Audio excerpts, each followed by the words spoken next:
The mountain raised imposing, with its top hidden behind dense and mystery-loaded clouds. For mortals who lived at their feet, that summit was not just a geographical accident, it was a sacred place, a connection point between the human and the divine. The Olympus, home of the gods, seemed to breathe alive, observing from the heights every step of men. The thunder that roared at the top were not whims of the weather, but the voice of Zeus, the father of the gods, who dominated the heavens with unquestionable authority.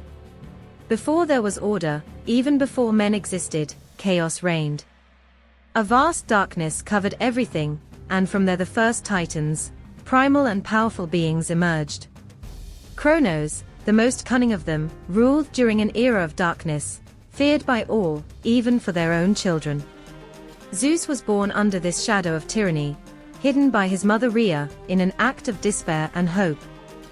While Kronos devoured his brothers, Zeus grew in secret, fed by the milk of the Amalti goat, protected by the echo of the cymbals who hid his crying. When the time came, Zeus won his father. It was not an easy victory. The heavens trembled, the earth broke, and the oceans roared like never before. In an epic battle that lasted years, Zeus led his brothers in a rebellion that dethroned the Titans. But this victory was not just a matter of strength, it was also an act of balance. Zeus, with his ray as a symbol of power, brought order to chaos and established a new cycle, where light and darkness coexisted in harmony. Since then, Zeus became the supreme ruler, and the Olympus, his home, shone as a testament of his reign. However, peace in Olympus was not synonymous with stillness. The gods, although immortal, were intensely human in their passions and whims. Zeus, in particular, was both a protector and a transgressor. He could be a generous god, taking care of mortals and ensuring balance in nature. But it was also unpredictable, leaving traces of prohibited love affairs and exemplary punishments to whom they dared to challenge him. In the Olympus, every god had a place and a purpose, although always under the vigilant look of Zeus.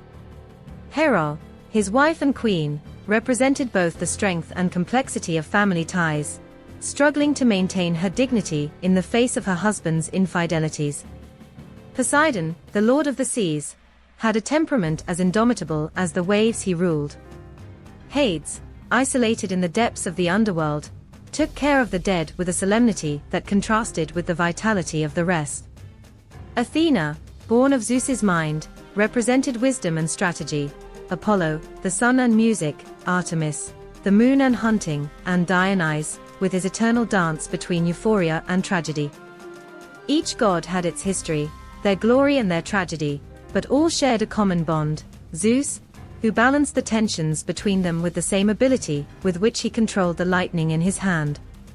He was an omnipresent god, his figure carved in the memory of the men who prayed for rain, justice, or redemption. But despite his power, he was not infallible. Sometimes, their decisions seemed as human as those of mortals, loaded with pride, desire or fear. Men, meanwhile, lived aware of their smallness to the gods, but also with the hope of their favor. The offerings stacked in the temples, the sacrifices filled the air with the aroma of devotion, and the prayers ascended to Olympus as a constant murmur. Sometimes, Zeus responded generously, sending rain for crops or protecting a hero in his mission. Other times, his anger was a brutal reminder that the gods were well above any mortal who dared to question his authority. In the heart of all this was the link between the gods and men, a relationship as fragile as intense. Zeus, although powerful, knew that his reign depended on maintaining this balance. But what happens when human arrogance crosses the limit? What happens when a mortal, blinded by his ambition, decides to challenge the gods and their laws? The clouds on Olympus began to darken, and the ray in Zeus's hand seemed to vibrate impatiently. The lands of Greece were recently formed, bathed by the light of Helios and stroked by the winds of Ilo. The men, still new in the art of existing, looked at the sky looking for answers, guided by the echo of the legends that talked about time when the gods walked between them. Those original days were marked by a sacred connection, an unwritten pact between the human and the divine. The gods not only observed from the heights, they intervened, inspired and sometimes punished to maintain balance. Among mortals, the first kings emerged, figures chosen not only by their strength or wisdom, but by the divine favor they seemed to carry with them. It was common to believe that Zeus himself placed his hand on his shoulders, conferring them a mandate that could not be questioned. Those kings were not simple rulers, they were representatives of the gods on earth, intermediaries between the heavenly and the earthly. They presided over sacred rituals, offered sacrifices, and guaranteed that men remain on the right path. However, humanity has always had a restless heart. As cities grew and the kingdoms expanded, so did the ambition of men. The kings, who had ever ruled with the reverential fear of the gods, began to believe that their power was innate, not granted. In the shadows of the palace, between the marble columns and the vessels overflowing with wine, a new narrative was forged: men could be like the gods. Greek myths are full of warnings about this arrogance. Prometheus, a titan that challenged Zeus by stealing the sacred fire, was only the first to demonstrate what happened when mortals aspired to the forbidden. But the kings did not learn from their destiny. In their eagerness to match the gods, they began to forget their duty towards men and the gods equally. The offerings on the altars became less and less frequent, while the palaces were filled with banquets and excesses. The decline of human morality did not happen overnight. It was a slow process, like a fruit that rots from within. The stories speak of kings who sacrificed justice in favor of their own desires, of men who used divine power to justify their atrocities. One of these kings was Tantalo, who, in an act of unimaginable pride, served his own son as a banquet for the gods. The reaction was immediate and fierce, an eternal punishment that reflected Zeus's wrath in the face of the violation of sacred trust. The gods began to distance themselves from men. The Olympus, once a place that vibrated with the pleas and praises of mortals, now resonated with the echo of divine discontent. Zeus, furious and disappointed, observed how men sank more and more in their own corruption. The kings, who should be headlights, had become examples of the worst human nature. The lesson was clear: when men forget the gods, they also forget what it means to be human. However, Zeus was not willing to completely abandon humanity. He knew that there was still goodness in the hearts of some men, a spark that could be fueled if the right measures were taken. But the patience of a god has limits. The acts of disobedience and pride continue to accumulate as a storm that forms slowly on the horizon. And Zeus, with his ray in hand, expected the moment when it would be necessary to remind men who, no matter how much they dream of being, would never be like the gods. The question was no longer whether human morality could be restored, but at what cost. Divine punishment was an unavoidable principle in ancient Greece, an unwritten law that constantly remembered mortals their place in the cosmos. For the gods, the balance should be maintained. Human pride and disobedience were not mere offenses, but threats that could break the delicate fabric that linked the earthly with the heavenly. The men, with their ambitious hearts and restless minds, often ventured to cross limits that they did not understand, and the gods responded with implacable justice, loaded with lessons that had to endure in the collective memory. Among the many stories that reflect this dynamic, Prometheus is perhaps the most famous example. That titan dared to steal the fire of the gods and give it to men, an act that not only disobeyed Zeus, but also altered the natural course of humanity. The punishment was both an act of anger and a warning. Prometheus was chained to a rock, where an eagle devoured its liver every day, only for it to regenerate at night. The eternity of his suffering was not only a reminder of transgression, but a way of registering in time the cost of challenging the divine will. Another case was that of Icaro, the young man who flew too close to the sun with wax wings manufactured by his father, Daedalus.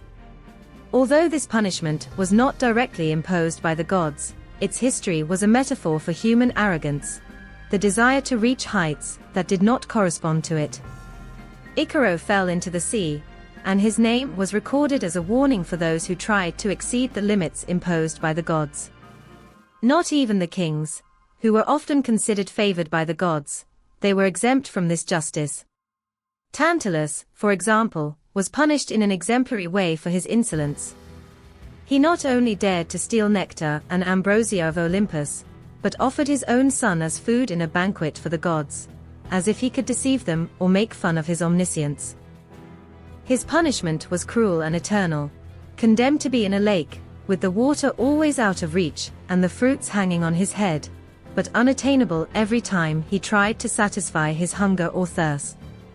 Sisyphus, another king whose cunning led him to challenge death and deceive the gods, was sentenced to an absurd and endless task: to push a rock hill above, just to see her roll back down again and again.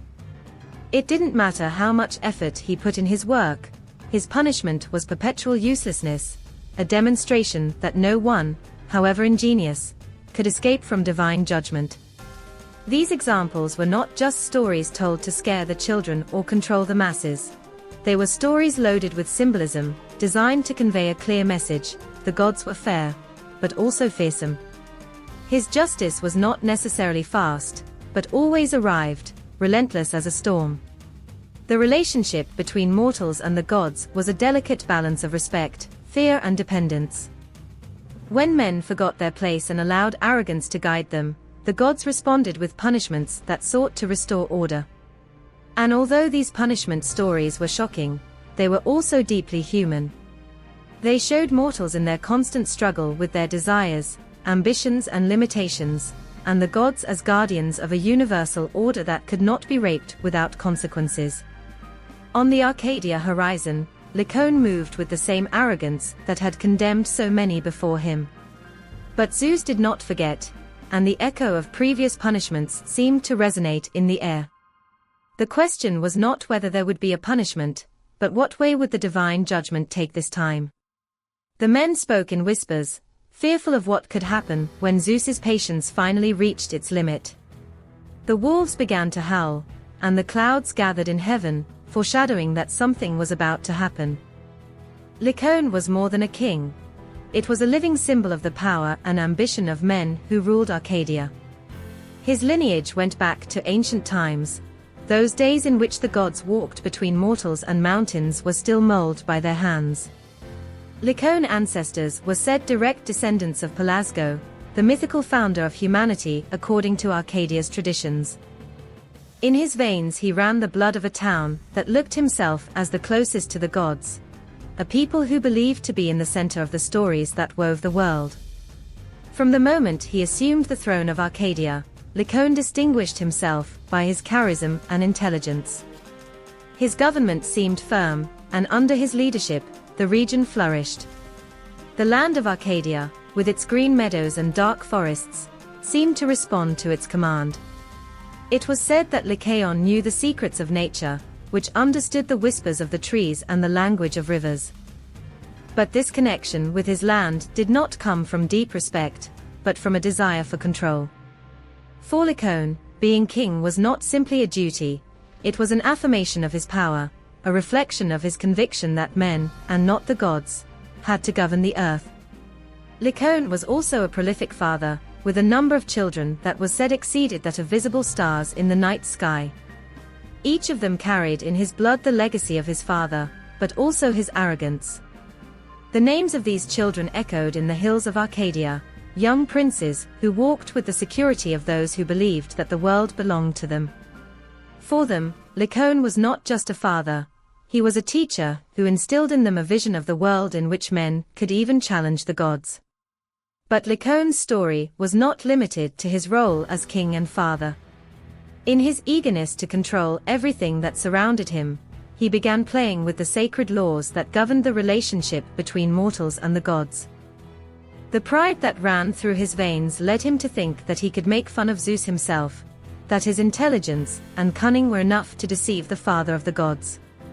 In the banquets offered in his palace, where the aromas of roasted meats and spices filled the air, it was rumored that Lycaon experimented with dark sacrifices, acts that not only offended the gods, but crossed limits that no mortal had dared to challenge. These rumors grew as a storm, until even the gods themselves began to take note of what was happening in Arcadia. Lycaon did not seem to worry about the warnings that came in the form of omens, lightning that crossed the sky without rain, wolves that approached the villages too much, rivers that changed course for no apparent reason.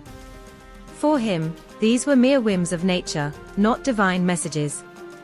But the men of Arcadia, those who lived in the shadows of forests and mountains, began to speak with fear in their voices. They knew that the pride of a man could unleash the fury of a god, and Lycaon was playing a dangerous game. In the nights, when the wind dragged the rule of the owls and the distant howl of the wolves, Lycaon sat on his throne, surrounded by his children, convinced that his place in the world was untouchable. But arrogance has a price, and Zeus, from the top of Olympus, began to focus his gaze on the king of Arcadia. Lycaon's destiny was already written in the stars, although he still did not know. The flames danced in the great braziers of the Palacio de Lycaon, projecting tightening shadows on the stone walls. The banquet was ready, a seemingly great celebration in honor of a special visitor. The aromas of roasted meats and spices filled the air, mixing with the murmur of the sons of Lycaon, who exchanged glances loaded with tension. In the center of the table, a covered sauce expected, hidden under a mantle of linen, the dish that would seal the fate of everyone present. Zeus had arrived at the disguised palace, as he used to prove the virtue of mortals. Dressed as a common traveler, his presence did not reveal his true identity, but his majestic bearing and his penetrating eyes betrayed something deeper. The servants worked with trembling hands, horrified, but unable to disobey the king. The shadows in the kitchens seemed denser than usual, and the air itself seemed to resist the atrocious act that was about to be consummated. When the time came, Lycaon invited Zeus to occupy the place of honor at the table. With a theatrical gesture, he removed the linen that covered the main sauce, revealing a feast that, at first glance, seemed worthy of a god. The meat was tender, perfectly seasoned, and the wine flowed in gold glasses. The children of Lycaon watched in silence, some with approval looks, others with a fear that they could barely hide. Zeus took a bite, his impenetrable face while slowly chewing. In the living room, time seemed to stop, and every sound, from the cracking of the wood in the braziers to the wind of the wind, vanished. Then, the god rose, his face transformed into a mask of fury contained. The eyes that previously seemed to observe with curiosity now burned with the intensity of rays in a storm. The silence broke with the voice of Zeus, deep and resonant, which seemed to fill every corner of the palace. "Do you think you can make fun of me, Lycaon? Do you think your actions will not have consequences?" His tone was not of simple anger, but of a disappointment that pierced his soul, as if God were lamenting the corruption that had taken root in the heart of men. At that moment, the walls of the palace began to tremble. The braziers went out suddenly, and a burst of icy wind tore the stay, turning off all the lights except the glow emanating from Zeus. The children of Lycaon fell to the ground, terrified, while King himself stood up, his face hardened by pride, but with a brightness of doubt in his eyes. Zeus did not need evidence of what had happened, he knew everything. However, he allowed the moment to lengthen, as if looking for Lycaon to understand the magnitude of his mistake. But the king did not regret. In his mind, his act was a challenge, a declaration of independence of men in front of the gods. Zeus's anger would soon be unleashed, but that moment, loaded with tension and broken silences only by the wind, was enough to mark the beginning of a punishment that would resonate for generations. The stars outside seemed to go out one by one, and the wolves howl from the hills, as if they knew that something monumental was about to happen. Zeus' wrath was not like that of a man. It was not impulsive or uncontrolled. It was the fury of a god, vastly powerful, loaded with a purpose that went beyond simple revenge. When Zeus spoke, his voice resonated in the foundations of the Lycaon palace, a statement that made the earth tremble itself. "Your boldness has crossed limits that no mortal should cross." Your punishment will be an eternal reminder of your arrogance and your disdain for the sacred." The air in the room changed. It became heavy, almost disabled.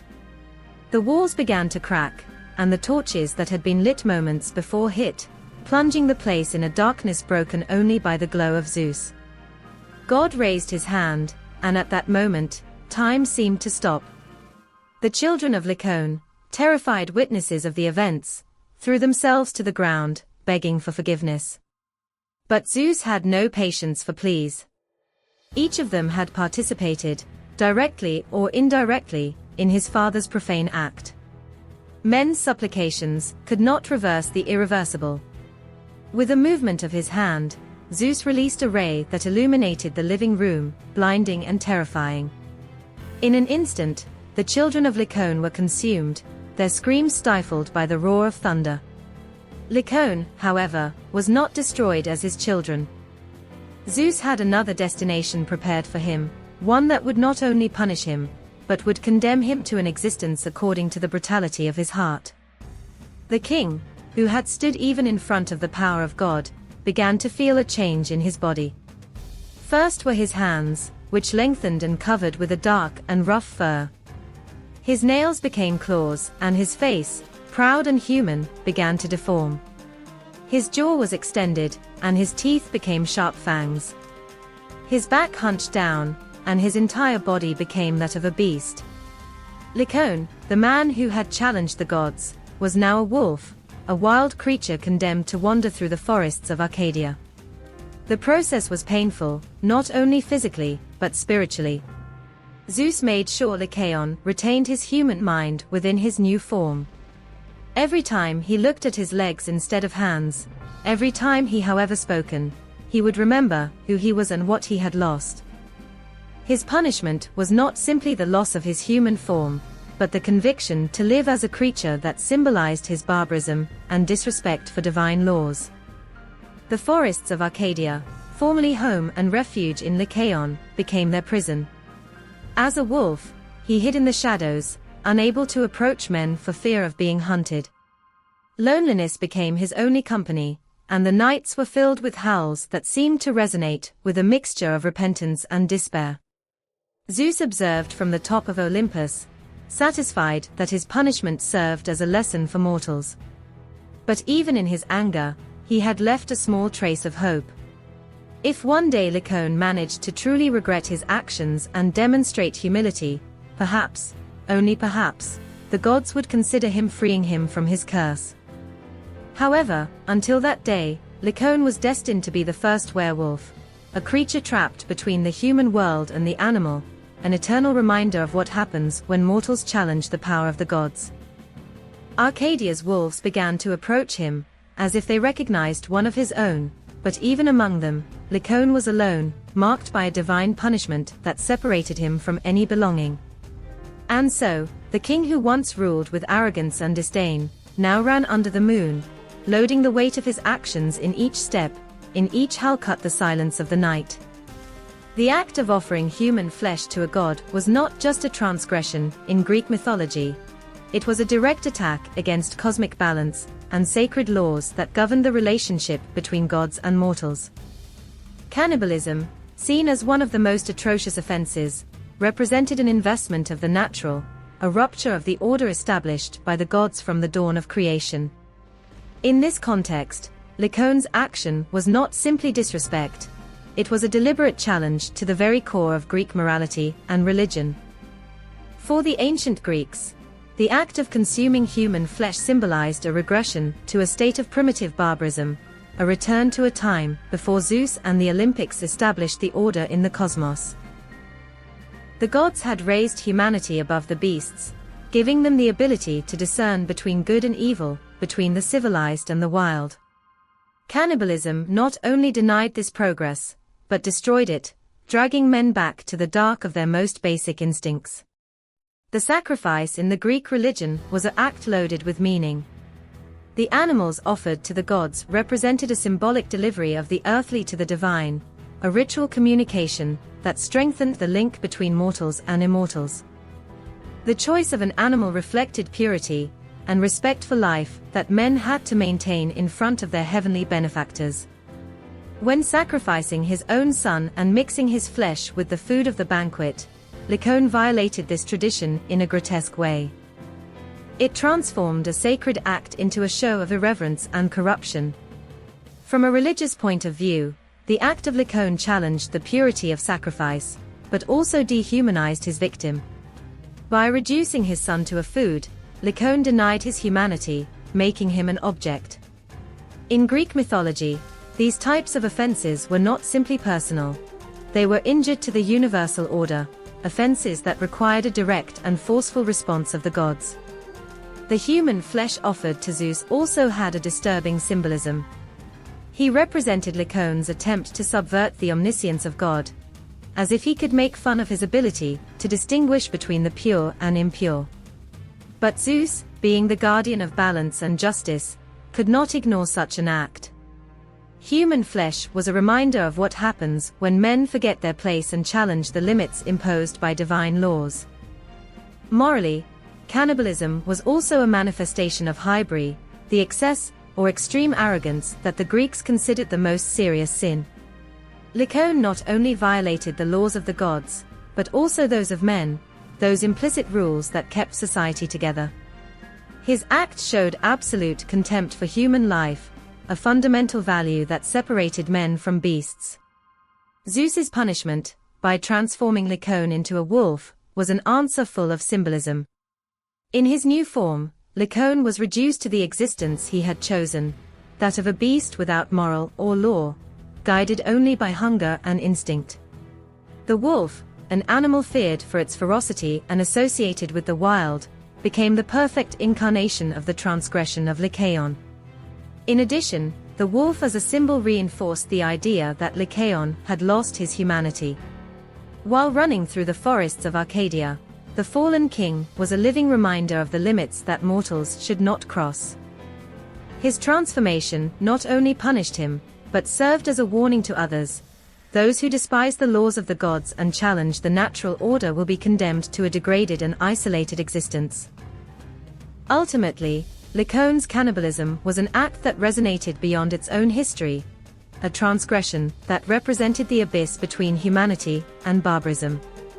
In the heart of this myth, the message was clear: arrogance and contempt for the sacred have a price, and that price is the exile of the human, the descent to an existence where humanity no longer takes place. The transformation of Lycaon into a wolf marked a crucial moment in Greek mythology, a divine punishment that transcended time as a warning and a lesson. Zeus, in his infinite justice and anger, chose a unique destiny for the arrogant king of Arcadia, not completely destroyed him, but to turn him into something that embodied his crimes and his contempt for divine laws. Thus, Lycaon became the first werewolf, a figure that would exist between two worlds, condemned to load with his guilt in each step, in each howl under the moon. The process of Lycaon metamorphosis was not fast or merciful. It was a painful transition, both physical and spiritual. In an instant, Zeus unleashed his power, and Lycaon's body began to change. Their limbs lengthened and covered with a dark and rough fur, their hands were deformed on legs with sharp claws, and their jaw, once human, lengthened, transforming into the snout of a wolf. But the most devastating was not physical change. It was the fact that Lycaon, even in his animal form, retained his human mind. The punishment was clear: Lycaon had to live as a wild creature, stripped of his humanity, but always aware of what he had lost. This detail was essential for the nature of punishment. It was not only a revenge, but an eternal lesson. Every time he hunted to survive, every time he howled under the stars, he would remember his profane act and superb. In its new form, Lycaon symbolized the border between man and the beast, a reminder of what happens when mortals allow them to fall into barbarism and challenge the gods. Zeus's choice, by turning it into a wolf, was not arbitrary. In Greek mythology, the wolf was an ambivalent figure. On the one hand, it represented cunning and strength, but on the other, it symbolized the ferocity and brutality instinctive. It was a creature associated with the margins of civilization, a predator that existed in the limits of the human. Turning Lycaon into a wolf not only reflected his wild behavior by offering human flesh, but also his arrogance, his hybris, which had led him to believe over the gods. The transformation of Lycaon finds parallels into other metamorphoses of Greek mythology, although few have the same symbolic weight. For example, in Arachne's myth, the talented weaver was transformed into a spider through Athena after daring to compete with the goddess in her art. Although Arachne's transformation was also a punishment, it represented more a lesson of humility and a reminder of the limits of human ambition. Lycaon, on the other hand, was not only punished for his pride, but for his direct transgression of the sacred laws of hospitality and morality. Another relevant example is that of Niobe, who was converted into stone after challenging Leto and losing all his children. His punishment, although tragic, symbolized the consequence of arrogance and contempt for the gods, as in the case of Lycaon. However, while Niobe became an inert object, unable to act or feel, Lycaon was condemned to an active and painful existence, marked by hunger, isolation, and constant struggle for survival. The transformation of Lycaon also resonates with the history of Actaeon, the hunter who was turned into a deer by Artemis after seeing her accidentally bathe. Like Lycaon, Actaeon was condemned to inhabit an animal body, but his destiny was much shorter. Devoured by his own hunting dogs, Actaeon did not have time to reflect on his metamorphosis. Lycaon, on the other hand, was condemned to live for years, facing the consequences of his actions day after day. The Lycaon myth introduces an issue that transcends Greek mythology and is found in many cultures: the idea that human actions have consequences that can alter their own nature. Its transformation into a wolf not only explains the origin of werewolves in folklore, but also serves as a warning symbol. Lycaon, like the first werewolf, was caught in a limbo between man and the beast, unable to fully belong to either world. In the forests of Arcadia, where the wolves howled under the full moon, the men began to tell stories about the wolf that walked as if he had a curse. It was the fallen king, a living reminder of what happens when mortals challenge the gods and forget their place in the order of the cosmos. The curse that Zeus imposed on Lycaon not only transformed him into a wild creature, but also left an indelible mark on his offspring.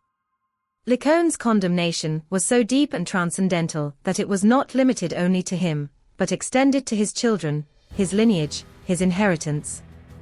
The king of Arcadia, now a wolf, carried with him a burden of horror and despair that would weigh about future generations, marking them with the same brutal destiny he had known.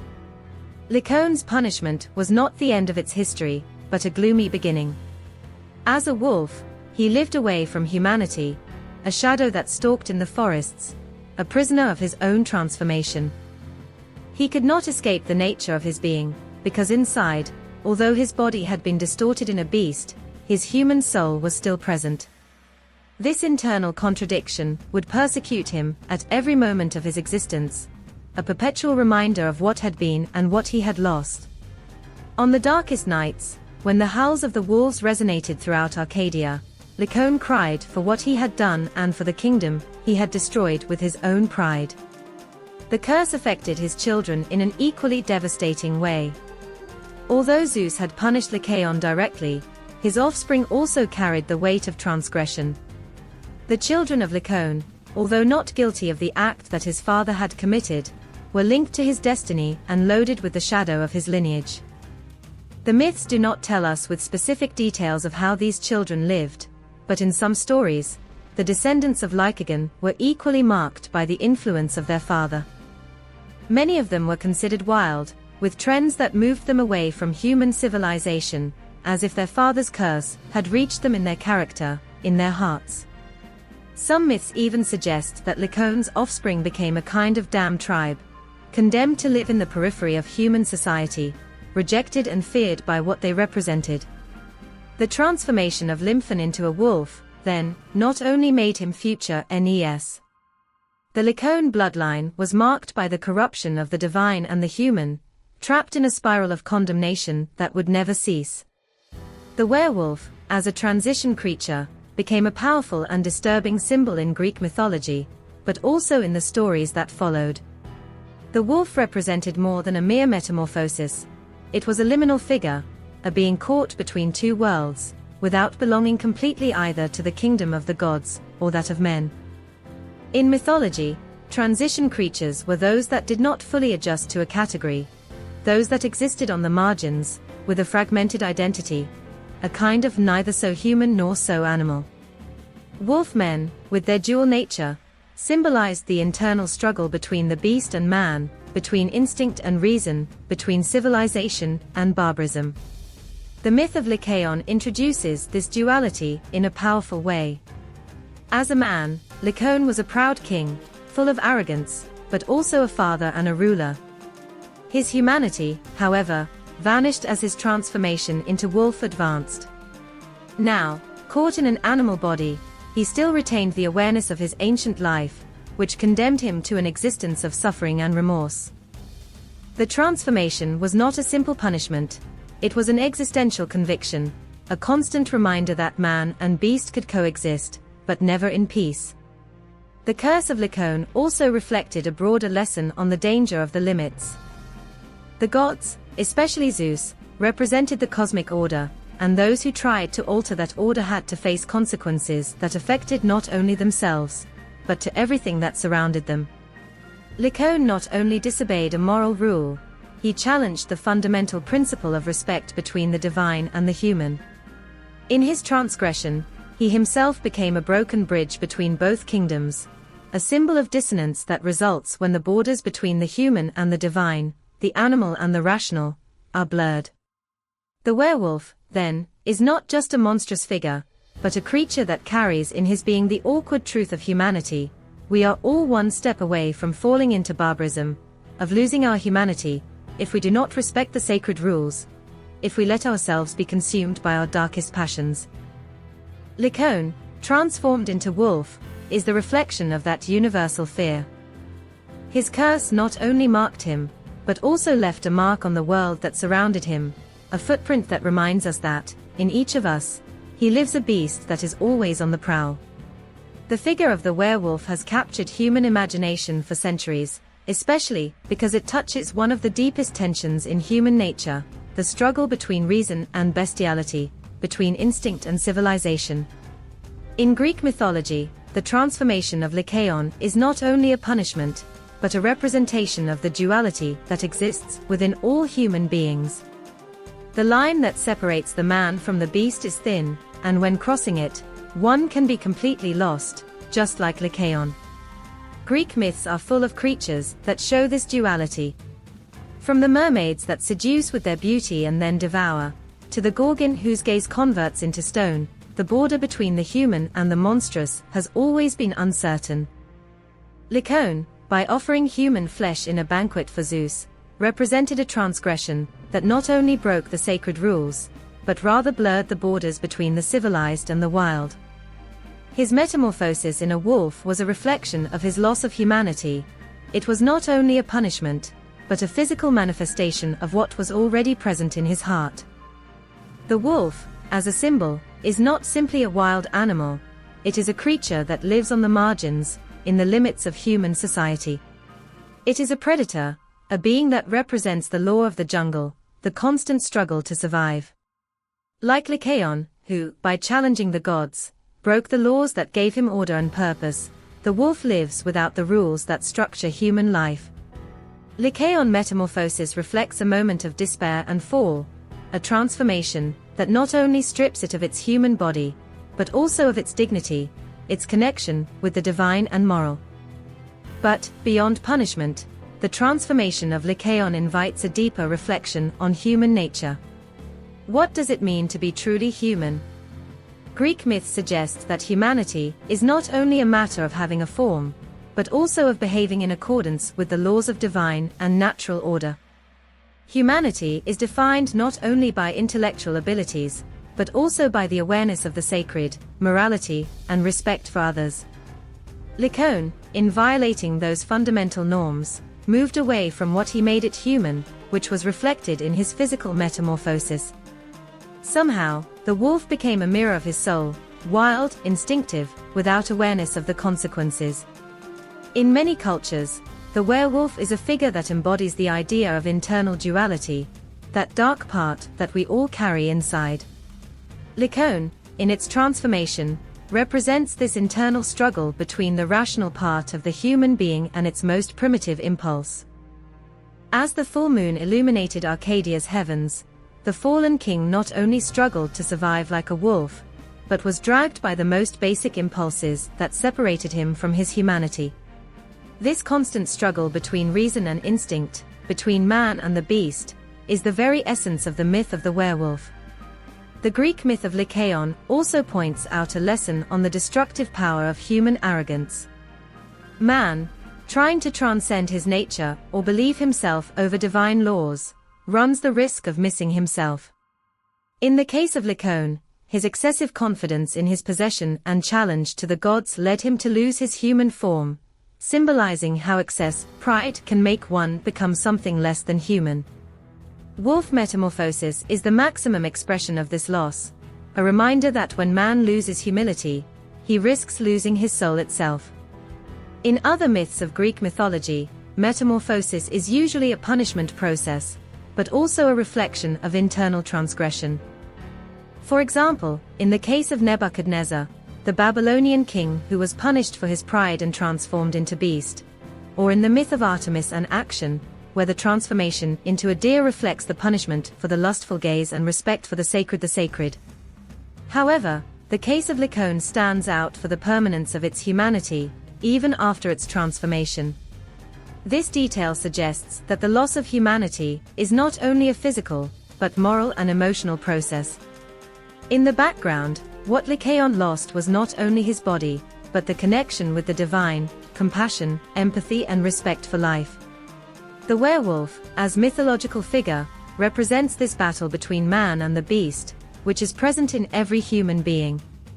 It is a reminder of the fragility of human nature, and how easy it is to cross the line that separates the civilization of barbarism.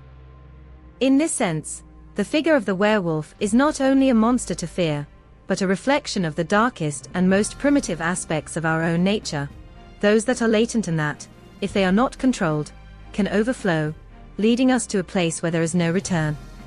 The transformation of Lycaon into a wolf is, therefore, much more than a simple curse. It is a story that invites us to reflect on our own humanity, on the line we draw between who we are and what we could become. Like Lycaon, we all face that internal duality, that struggle between the rational and the instinctive, between good and evil.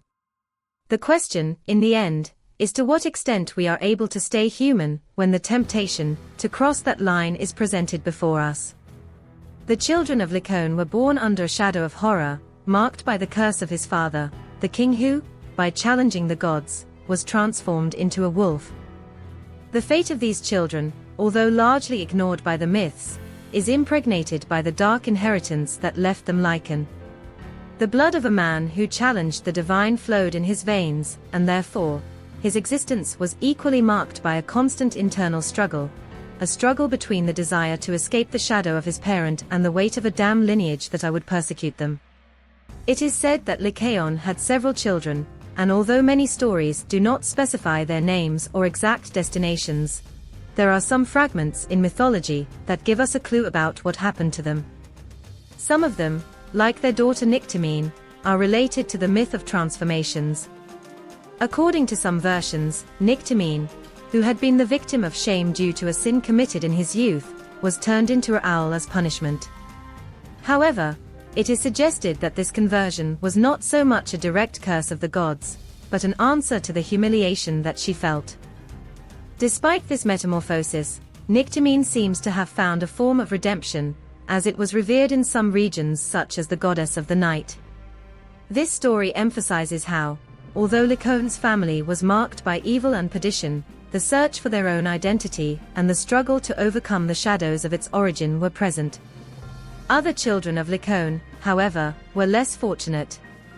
In myths, we often talk about how his offspring continued to be deeply linked to his father's wild and chaotic nature.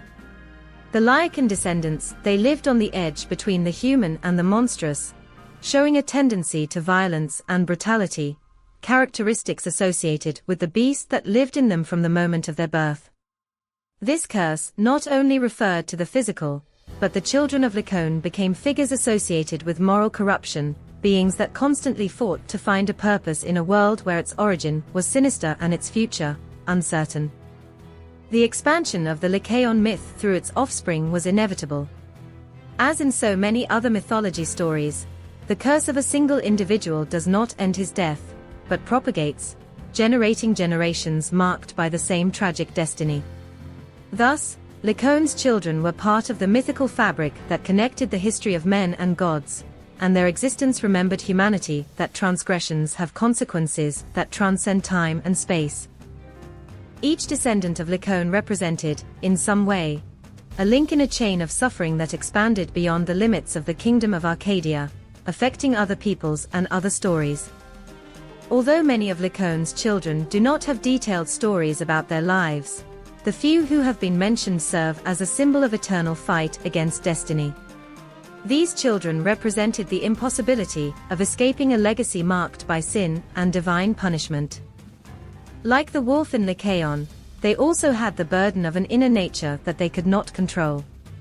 In some cases, the story suggests that they tried to flee from this cursed inheritance, looking for redemption, or departing from the shadow of his father, but his lineage pursued them as a shadow that they could never get rid of.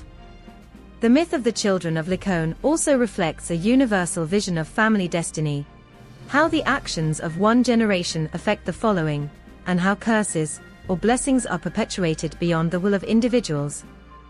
The condemnation of Lycaon, no matter how personal, was not an isolated phenomenon.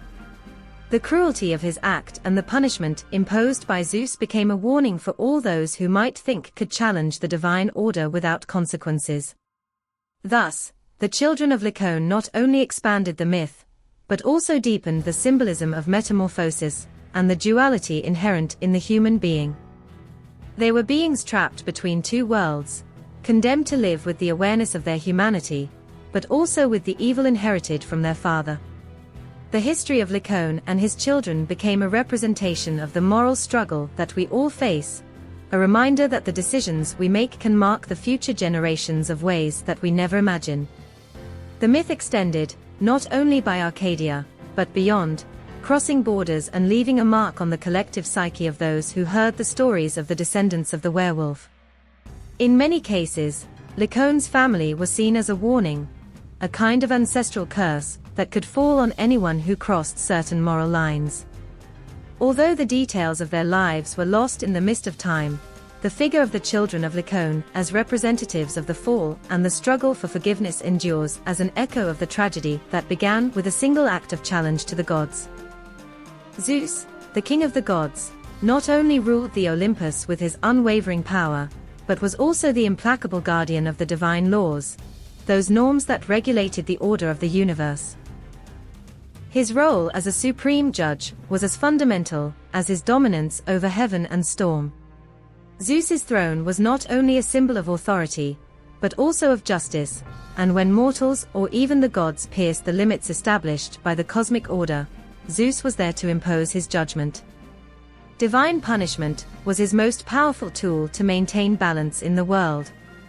Every time someone challenged the sacred laws, especially when it came to transgressions against the gods themselves, Zeus did not hesitate to act. The transgression of Lycaon, by offering human flesh in a banquet to deceive Zeus, was one of the many situations that showed the relentless nature of God. However, this punishment not only had a punitive purpose. In Zeus's mind, each penalty served to reaffirm his power and the divine order that should prevail throughout the cosmos. Zeus was not simply a jealous tyrant of his power, he was a justice defender. The divine law, for him, was the fundamental principle on which everything that existed, from the smallest of mortals to the gods of Olympus themselves, was based. When someone broke those laws, Zeus's response was inevitable. He was the incarnation of the supreme authority, and his power did not know doubts. The punishment that inflicts or Lycaon Transforming it into a wolf was an action that not only punished the culprit, but also sent a clear message to everyone else. The limits established by the gods should not be crossed without consequences. In his role as a judge, Zeus not only responded to offenses, but also maintained the peace and order of the universe by showing the severity of the consequences of a violation. The nature of Zeus's punishment, however, was not based solely on revenge. It was also a way to restore balance. By punishing Lycaon, he was not only deprived of his humanity, but a warning signal was sent to those who could be thinking about challenging the divine order. This act of Zeus reflected its ability to understand that the chaos generated by human transgressions should be quickly suffocated to prevent it from spreading, affecting others. Therefore, Zeus not only punished for the transgression itself, but for the threat to the cosmic order that it represented. Zeus's role as a protector of divine laws was also closely linked to his responsibility to protect the general well-being of mortals and gods equally.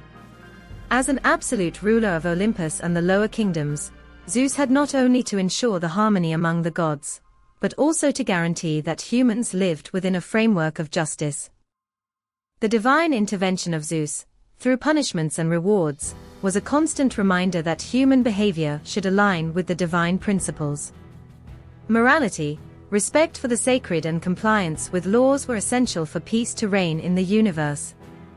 In Greek mythology, the gods were not beings who lived away from humans. On the contrary, its influence extended to all the spheres of life. The gods not only gave blessings, but also imposed limits.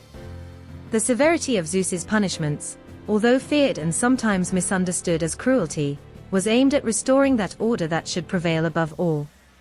Each punishment was a reaffirmation that the power of the gods could not be challenged without serious consequences. Zeus understood that, without his intervention, the world would fall into chaos. Humans, by their very nature, could be driven by pride, greed or arrogance, challenging divine norms. When punishing, Zeus not only reaffirmed his own supremacy, but also educated mortals about the limits of human existence. The gods were not just distant and unattainable figures. They were the very basis of justice and order, and their power had to be respected. Each transgression against this order was an act of challenge to the very nature of the universe, and it was Zeus's responsibility to ensure that these transgressions would not be unpunished. But beyond punishment, Zeus's role as a judge was also a reminder of the intrinsic relationship between the divine and the human. Zeus was not an indifferent god to the struggles of mortals. He was, in fact, the guarantor of his balance. Through their judgments, he taught humans that justice was not only an abstract concept, but a tangible reality that should be respected.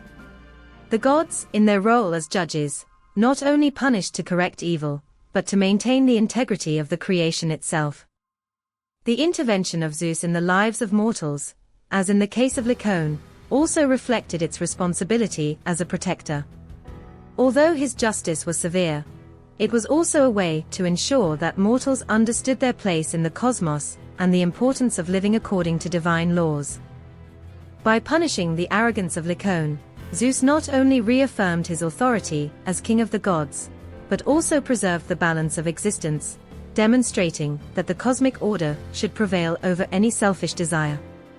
The figure of Zeus as a supreme judge not only highlights his power, but also his role as the guardian of universal order and morality.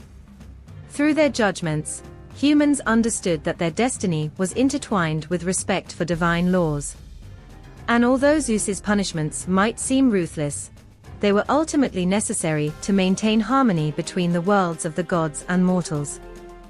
The universal flood in Greek mythology is a story as old as the gods themselves, a myth that contains the violence of nature and purification through destruction. When the gods decided to end a corrupt, immoral and violent humanity, the flood was the answer to their prayers. For Zeus, the flood was not only a punishment, but a need to clean the land of human vices and restore the cosmic order that had been upset by the acts of those who had departed from the divine laws. Humanity had fallen into a state of moral paralysis.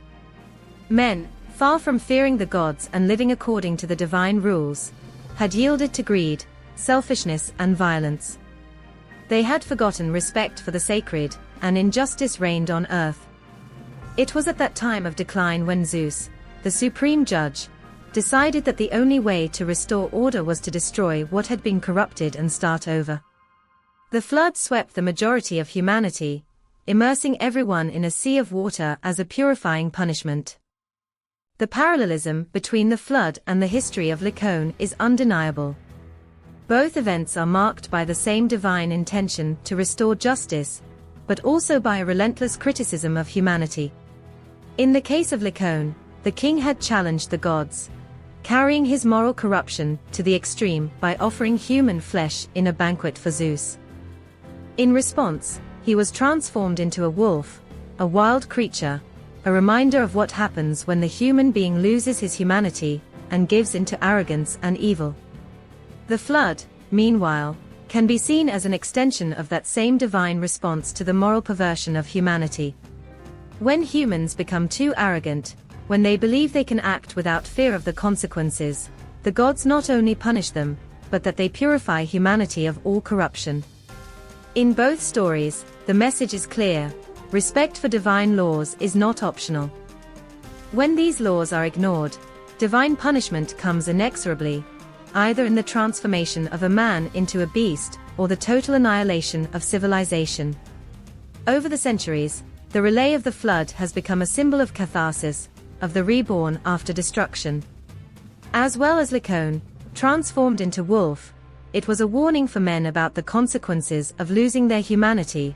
The flood represented Zeus's last attempt to save humanity from his own self-destruction. Through the catastrophe, Zeus offered an opportunity for redemption. After the storm, the few survivors could begin again, hoping that humanity would learn from their mistakes. However, parallelism between the flood and the history of Lycaon also highlights the instability of human morals. Humanity, despite having been destroyed and purified by the flood, soon found himself trapped in the same vices that had led to his fall. Thus, the cycle of corruption and destruction is repeated, again and again, without humans to truly learn from their mistakes. Similarly, Lycaon, although transformed into a wolf, did not disappear completely. The bestial nature that inhabited it was still alive, as a reminder that, in every human being, there is a shadow, or inclination towards the wild and the irrational, which can wake up at any time. The flood and Lycaon punishment are also reflections of moral paralysis that affects humanity when divinity and natural order are forgotten.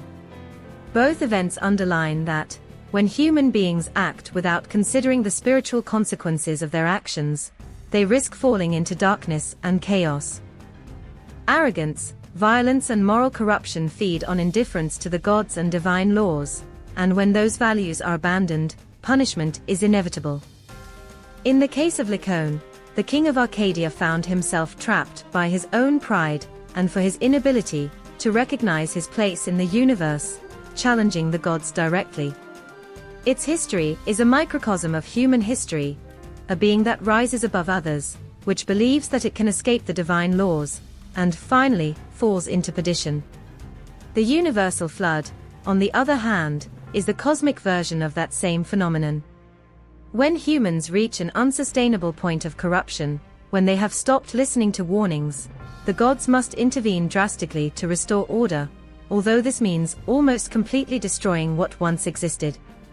The flood was not only a punishment, but a lesson about the fragility of humanity and the importance of respecting cosmic balance.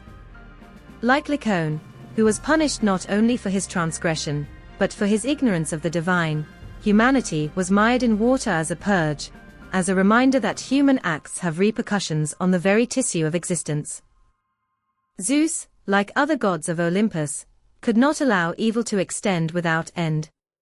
The divine, although brutal intervention, aimed to preserve the order of the universe, restore the balance that mortals could not maintain for themselves.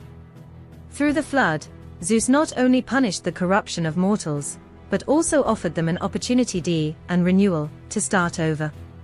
In this sense, The myth reflects one of the most fundamental lessons of Greek mythology. Even in the darkest moments of destruction, there is the possibility of a rebirth. But that opportunity is only valid for those who have learned the lesson, for those who really understand the importance of the divine order. In that context, the flood and the punishment of Lycaon are two sides of the same currency, reflecting the relentless nature of the gods and the eternal cycle of divine justice.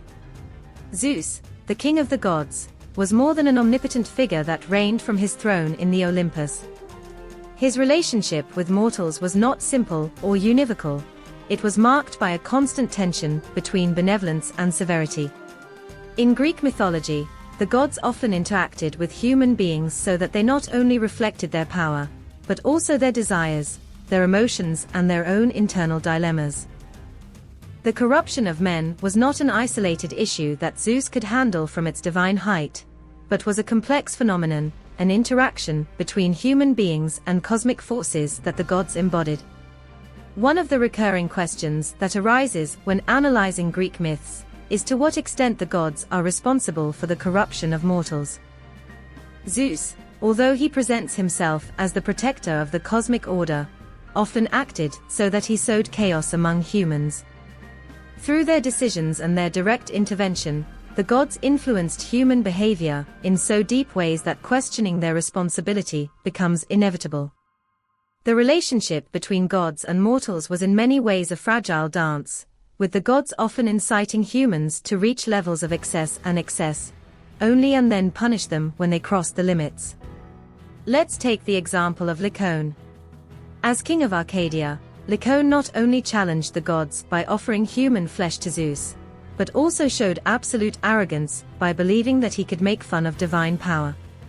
But how did Lycaon reach this point of arrogance and madness? In the context of Greek mythology, the gods often interfere in human affairs, making mortals feel the pressure of their absolute power.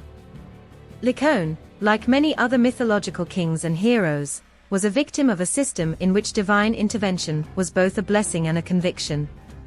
The gods not only offered favors, but also caused misfortune storms. Zeus, like other gods, had the ability to raise men at great heights, or throw them into the abyss of despair. And he often did a whim that did not always seem to justify himself. In the case of Lycaon, the story suggests that the same nature of the king was influenced by the gods indirectly. In his reign years, Lycaon not only disobeyed the moral principles of humanity, but also acted under the perception that he could challenge the gods without facing consequences. This could be seen as a direct consequence of the relationship between mortals and deities, where the gods, by granting power to certain men, also planted the seeds of their own corruption. Zeus, although outraged by the act of Lycaon, was also reflecting a part of his own nature, the constant struggle to maintain the balance between indulgence and revenge. The relationship between gods and humans was marked by this ambiguity, and Zeus, in his role as protector of the order, was no stranger to this complexity. On the other hand, the gods, with their immense power, also possessed a limited understanding of human morality. From their celestial perspective, mortals were fragile beings, whose passions and emotions made them vulnerable to the darkest impulses. The gods often used mortals as instruments for their own purposes, without fully understanding the consequences that their actions would have in the human world. This disconnection between divine motivations and human limitations created a shared responsibility, a crossroads where both the gods and mortals were responsible for suffering and corruption in the world. The question about whether Zeus was responsible for human corruption is intertwined with reflection on free will. In many stories, the gods seem to interfere with human decisions, guiding or manipulating mortals to take certain paths. However, it was also clear that humans had the ability to choose, although their decisions were often influenced by the actions of the gods. This reflects an inherent tension in Greek mythology. Mortals are free to decide their destiny, but their decisions are constantly molded by divine power and influence. Zeus, in particular, to a complex god, whose relationship with mortals could not be understood only in terms of punishment and reward. He was able to sympathize with humans, as evidenced by his intervention in favor of mortals when injustice was seen in their lives. However, he was also known for his temperament and using his power to punish those who challenged his authority. The way in which Zeus used his power to maintain the order of the cosmos, sometimes through destruction, sometimes through help, showed a facet of ambiguous divinity, one that not only acted as a protector, but also as a judge relentless. Divine responsibility in human corruption, therefore, is raised in these terms: were the gods, and especially Zeus, responsible for the fall of humanity, or it was human nature that pushed them to act so relentlessly? Perhaps the answer lies in the interdependence of both elements. Mortals, being under the influence of the gods, often fell into arrogance and transgression, but the intervention of the gods only exacerbated their weaknesses. This complex interaction between humans and the gods became a constant dance of love, revenge, forgiveness and punishment, where not only mortals were responsible for their actions, but also those who had created them and granted them the power to decide. The relationship between Zeus and mortals reflects one of the most complex lessons of Greek mythology. The gods were not infallible beings, and their influence on humans could both raise and destroy. Zeus, in his role as protector and judge, not only reaffirmed his divine power, but also showed the fragility of the relationship between human beings and the cosmic forces that governed them. Although the final responsibility fell to mortals, the way in which the gods interacted with them created an atmosphere of constant proof and challenge, an endless cycle in which both human and divinities shared the responsibility of the destiny of humanity. In the Greek culture, the wolf was an ambiguous creature, loaded with symbolism and contradictions. It was both feared and admired, considered a wild being that represented the darkness, the threat, and the primitive instinct, but at the same time it was also a symbol of strength, skill and leadership. In Greek myths and stories, the wolf not only appears as a being that causes terror, but as a being associated with gods and heroes that embody fundamental aspects of human nature.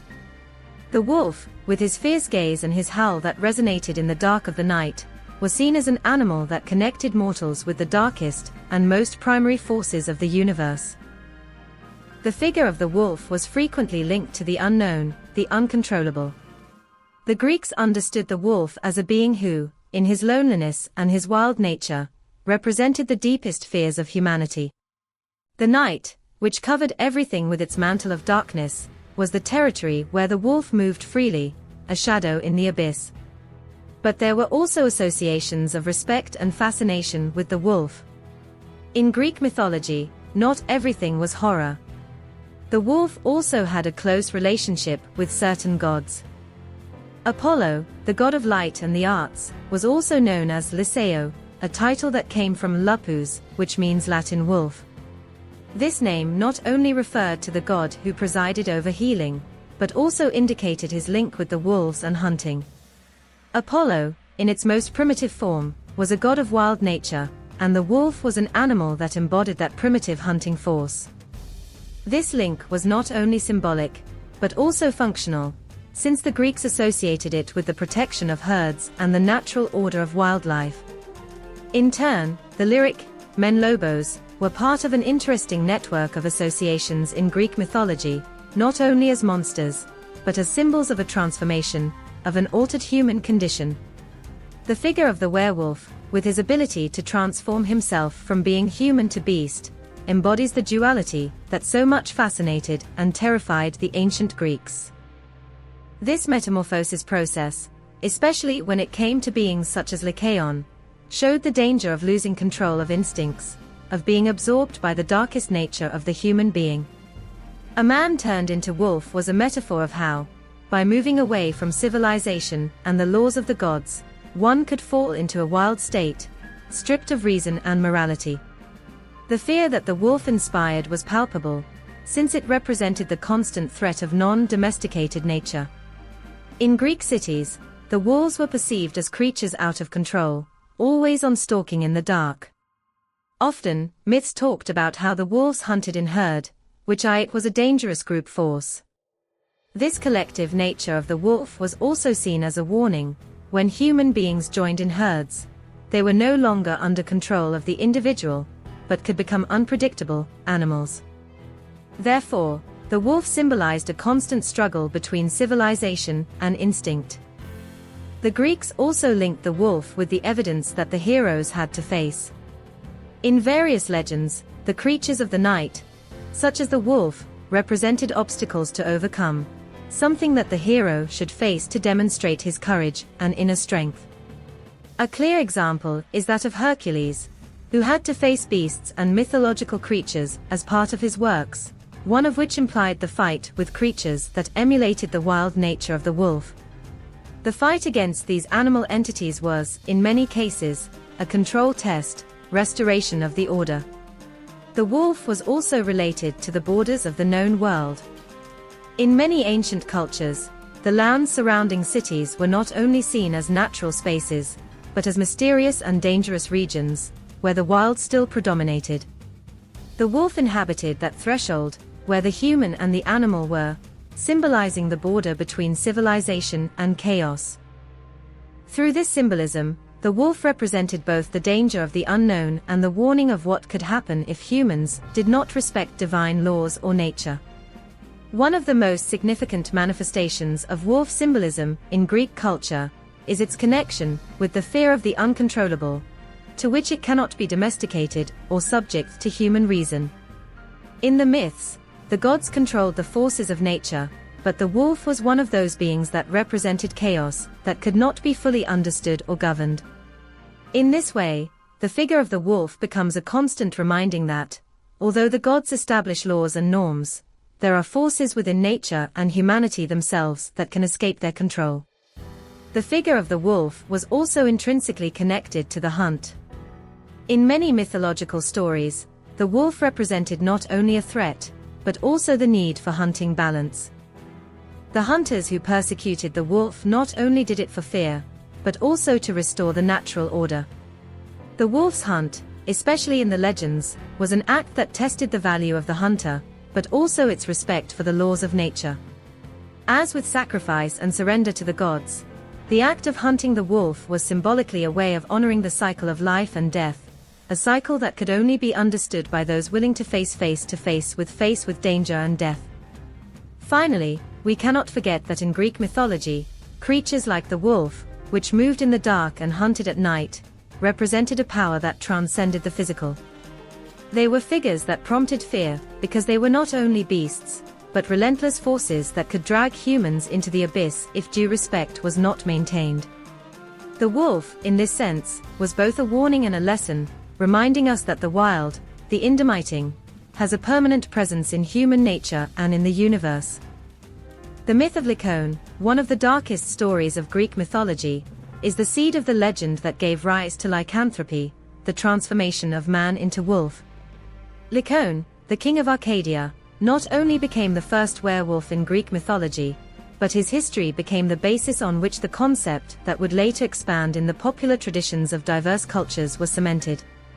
The curse launched by Zeus on Licaon was not just a personal condemnation, it was the beginning of a cultural transformation that would last for centuries, marking the figure of the werewolf as a symbol of condemnation, morality and transgression. The history of Lycaon, who begins with his arrogance by challenging Zeus by offering human flesh in a banquet, quickly becomes a story of divine punishment. Zeus's reaction was immediate and fierce. After discovering that the meat offered was human, Zeus, full of anger, condemned Lycaon to a horrific transformation. The king, who had challenged the gods, was turned into a wolf, a wild animal that represented the loss of humanity and total surrender to the most primitive instincts. This act of metamorphosis not only punished the arrogance of Lycaon, but also laid the foundations for the concept of lycanthropy.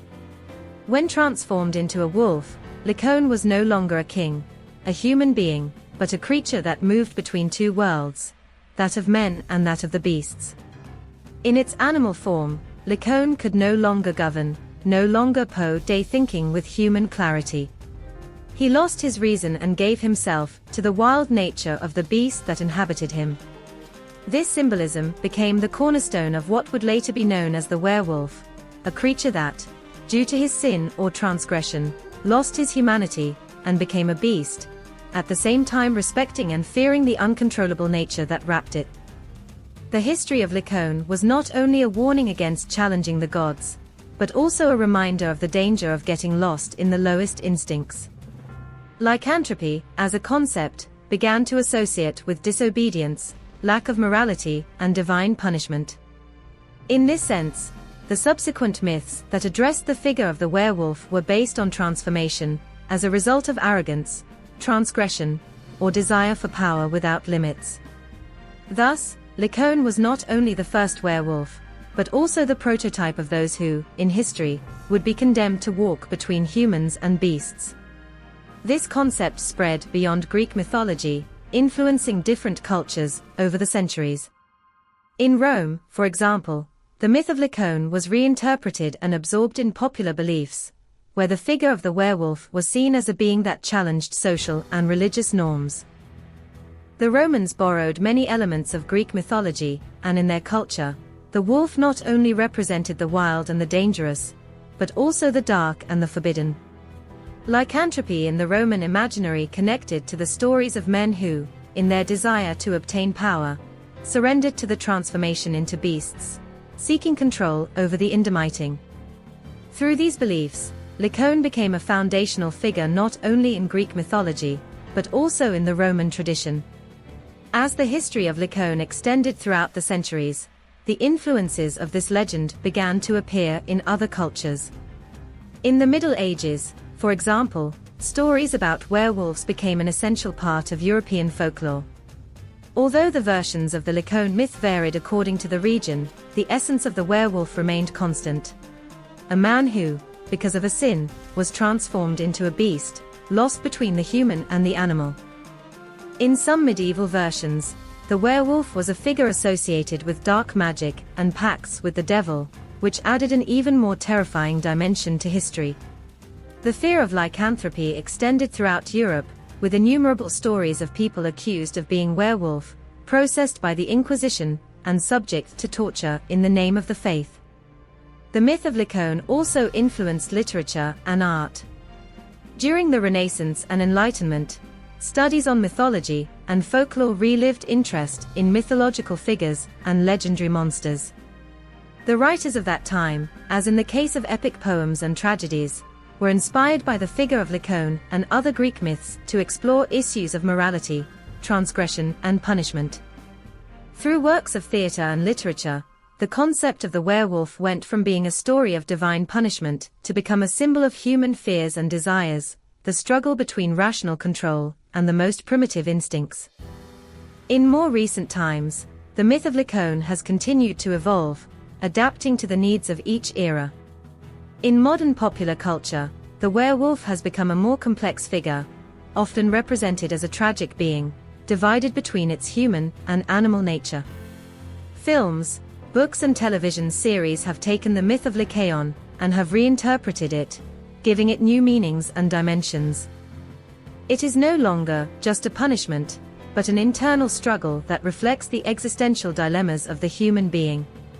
Modern werewolves are often shown as characters seeking balance, trying to control their wild nature, while fighting the consequences of their transformations.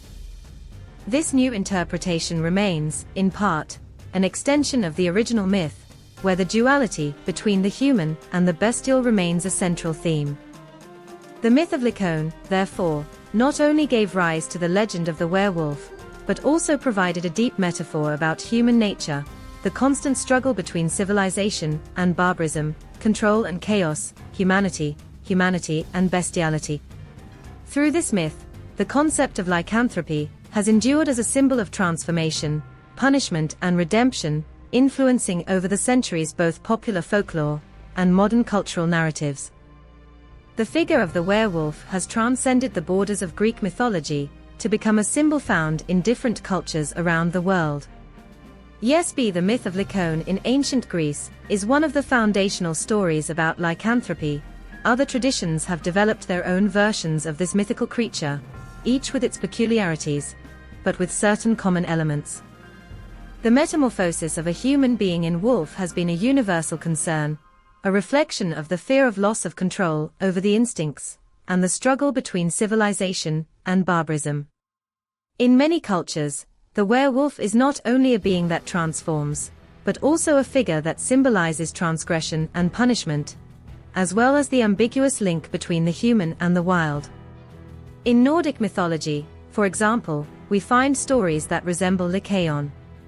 The myth of the Ulfhina, Nordic warriors that are said to be transformed into wolves, is one of the best known. These warriors, who served the gods, were feared for their ferocity in combat and for their ability to adopt the form of wolves, which gave them a superhuman force. However, unlike Lycaon, whose transformation was a divine punishment, the Ulfhina were seen as heroes or sacred warriors who voluntarily chose to assume their animal form.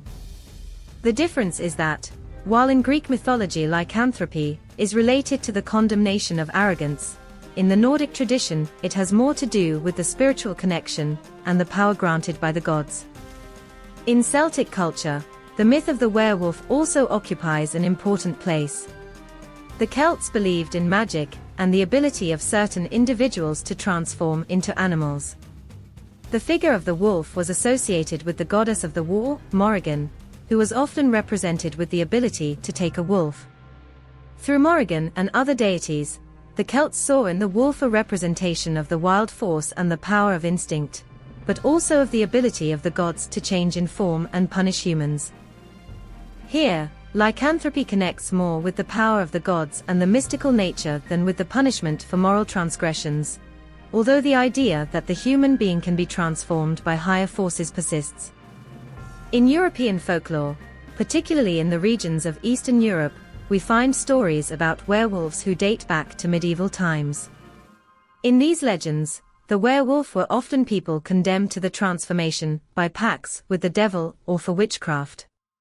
In some stories, lycanthropy looked like a curse transmitted from generation to generation, while in other cases, the werewolves were individuals who chose to become beasts through dark rituals. As in the myth of Lycaon, lycanthropy in these stories often symbolizes the loss of control and the descent towards the primitive and the wild. However, in these legends an important variation can also be observed. In many of the medieval stories, the werewolf is seen as a tragic being, caught between its human nature and its animal impulse, struggling to find a form of redemption or control about his curse. An interesting aspect of lycanthropy in many cultures is the notion of involuntary transformation. Like Lycaon, many werewolves in different cultures have no control over their transformations and only become beasts during the full moon. In some versions of the myth, the person affected by the curse of the lycanthropy completely loses his humanity, acting only by instinct and violence. This reflects a universal concern about human nature and the fear that, losing control, human beings can succumb to the darkest of their being, in the same way that Lycaon, by offering human flesh to Zeus, was seen stripped of his humanity. However, there are traditions in which the figure of the werewolf is presented in a less bleak way. In some African cultures, for example, the figure of the werewolf, or of beings capable of transforming into animals, is linked to magic and protection. In some African myths, the power to transform into a wolf or other animals is seen as a gift, and those that possess this capacity are able to use it to protect their community, or to fight evil forces. Although there is still the issue of transformation, these stories are not always associated with lycanthropy with punishment, but with the use of power wisely and for the benefit of the community. The transformation of man into wolf also appears in the indigenous tradition of North America, where some native tribes talked about warriors, or shamans, who could become wolves through spiritual rituals. However, these beings were not seen as cursed or convicted, but as those who had reached a deeper connection with the nature and the spirits. In this context, the wolf is not a creature that must be feared, but a sacred figure that represents the fortress, loyalty, and the spirit of the pack. Somehow, this version of the myth moves away from the Greek notion of lycanthropy as a form of punishment and reflects a more positive vision of the relationship between humans and animals. When comparing these myths, it is evident that the figure of the werewolf, although present in different cultures, adapts to the particular beliefs, values and fears of each society. In Greek mythology, the wolf is the reflection of transgression and punishment, a symbol of the loss of humanity.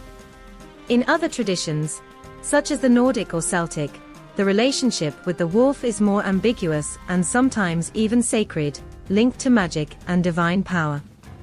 In European popular culture, lycanthropy is associated with curse and fear, while in some African and American traditions, the wolf is seen as a protector, or a being with supernatural skills. In all cases, however, the werewolf is a figure that defies the boundaries between the human and the animal, between civilization and wild nature. Although the versions of the myth vary, they all share a common fear: the fear of getting lost to oneself and being consumed by the inner beast. The myth of the werewolf, born in ancient Greece with Lycaon, remains a central figure in the legends and traditions of cultures around the world, and his power to evoke fear, fascination, and reflection remains in force until today. The history of Lycaon, the king of Arcadia transformed into a wolf by the wrath of Zeus, has survived throughout the centuries, not only as a legend of Greek mythology, but as a powerful narrative that has been reinterpreted and transformed in various ways over time. Its evolution, from the ancient tragedies to modern adaptations, reflects the changes in the perceptions of humanity, morality, and divine punishment. What began as a moralistic story about human transgression and divine punishment has become a deeply rooted cultural symbol, which has influenced literature, art, cinema, and popular culture.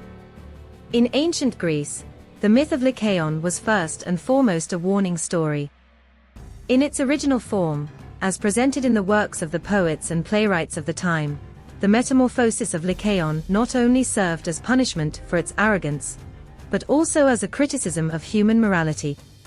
The figure of Zeus, as the supreme god who controls the laws of the universe, represents the relentless justice, while the transformation of Lycaon into wolf symbolizes moral degradation and loss of humanity. This moralistic approach was common in Greek mythology, where the stories of gods and mortals served to explain cosmic laws and the consequences of disobeying them. However, as the myth spread beyond the borders of ancient Greece, its meaning was mutating, adapting to new cultural and spiritual sensibilities. In Rome, for example, the myth of Lycaon was absorbed by the Roman tradition, although the Romans did not always see the transformation into a wolf as such a clear divine punishment. As Greek myths merged with Roman beliefs, the werewolf began to be seen more ambiguously. While Lycaon's punishment remained a recurring theme, lycanthropy began to associate with magic, sorcery and witchcraft, instead of simply with moral transgression. The Middle Ages, however, was a period in which the myth of Lycaon charged new life in Europe, but with a completely different interpretation. During this time, the Greek myths about the werewolf were reinterpreted through the prism of Christianity, and the figure of the wolf became seen as a symbol of evil, heresy, and demonic possession. The stories of werewolf began to be linked to accusations of pacts with the devil, and the judgments of witches in Europe were a direct manifestation of this interpretation. Although the myth of Lycaon remained known, lycanthropy became a metaphor for moral corruption, from the descent to the darkness of the human soul. From the Renaissance and the Enlightenment, when the study of classical mythology resurfaced, the myth of Lycaon began to be seen again as a story of transgression and punishment, but also as a literary symbol of the struggle between reason and barbarism. Poets and writers began to explore the myth in their works, as in the case of Romantic poets, who were attracted to the idea of transformation, the duality of human nature, and the internal struggle between the civilized and the wild. Thus, the figure of the werewolf became a metaphor of existential dilemmas, of the fall of reason and human control against the irrationality of instincts. One of the most significant moments in the transformation of the Lycaon myth occurred in the 19th century, when the figure of the werewolf became popular in the Gothic literature and in the first horror stories. Lycaon's transformation was reimagined as a recurring theme in the stories of werewolves, such as those written by authors such as Mary Shelley, Bram Stoker, and Edgar Allan Poe. In these stories, Lycanthropy was no longer only a curse imposed by a god, but a phenomenon that humans could suffer without completely understanding, often as a result of an inherited curse, or the loss of control during the full moon. These stories emphasized the anguish of the characters trapped in their duality, being aware of their humanity, but unable to avoid their bestial nature. In the 20th and 21st century, the myth of Lycaon has continued to evolve, becoming a central figure in cinema, television, and popular culture. From the first Hollywood monster films to modern horror films and television series, the werewolf has been reinterpreted again and again, adapting to contemporary sensibilities. Often, werewolves in these stories are no longer only figures of horror and fear, but more complex, sometimes tragic characters, who fight with their internal nature and seek a form of redemption. In some stories, the werewolf is presented as a being who suffers from his curse, instead of simply being a monster to be feared. This modern representation departs from the original approach to Greek mythology, in which the punishment was clear and direct, and focuses more on the internal struggle between the human and the animal. In addition, in today's popular culture, the myth of Lycaon has been reviewed to deal with broader issues, such as identity, power, and desire. Werewolf is no longer only a victim of the gods, but is presented as a being who seeks control over his own life and destiny. This reflects the changes in social and cultural concerns. Instead of focusing exclusively on morality and punishment, myth has become an exploration of human nature and the limits between civilization and barbarism. In contemporary cinema, the adaptations of the Lycaon legend have expanded even more. Films like An American Werewolf in London, 1981, The Wolfman, 2010, or even the adaptations of the Teen Wolf series have brought the myth to the sphere of pop culture, transforming the werewolf in a figure that goes beyond the mythical, becoming part of modern folklore. In these stories, lycanthropy is seen as much as a curse as a gift, and the characters that suffer it fight with their darkest desires. Thus, the history of Lycaon, with its original message of divine punishment, has been transformed over time to reflect the changing concerns and values of each era. What began as a moralistic warning in ancient Greece has become a reflection on internal struggle, the control of instincts, and the relationship between the human and the bestial. The myth of Lycaon continues to evolve, but it is still one of the most enduring stories of human culture, always open to new interpretations and adaptations that keep it alive through the centuries. The myth of Lycaon has been a central story in the reflection on the nature of divine punishment and its relationship with human behavior. Through the transformation of Lycaon into a wolf, Greek mythology raises deep questions about morality, sin, transgression, and the possibility of redemption. Although the history of Lycaon is presented as a relentless punishment, its philosophical interpretation varies, depending on the religious or moral perspective from which it is examined. History is more than a simple conviction, it is a reflection on human nature, the balance between justice and mercy, and the possibility of repentance. In the first place, Lycaon's punishment can be seen through a moralistic perspective, in which the gods, represented by Zeus, act as implacable judges who impose severe punishment on mortals who transgress the limits established by them. Lycaon, by offering human flesh to Zeus, not only commits an act of sacrilege, but also violates the basic principles of hospitality and respect for the gods, which were fundamental in Greek society.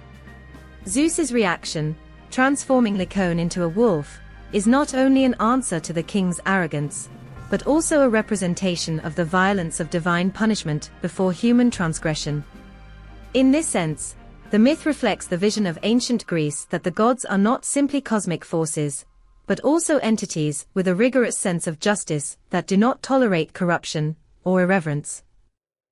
Greek philosophy, especially that of great thinkers like Socrates, Plato, and Aristotle, also has much to say about the issue of punishment and justice in relation to mortals. Plato, for example, through his dialogues, underlines the importance of justice both in the individual and in society. According to Plato, the gods act fairly, which means that their punishments, although severe, are aimed at restoring the cosmic order. In this sense, the transformation of Lycaon into wolf could be interpreted as a means to correct an imbalance in the moral order of the world, restoring justice. It is not a free revenge, but a necessary correction to punish human arrogance and restore the divine order. On the other hand, the relationship between sin, repentance and redemption, as it appears in the myth of Lycaon, raises complex philosophical questions about the possibility of restoring humanity after such serious transgression. In many mythologies, the idea of repenting and being forgiven is fundamental.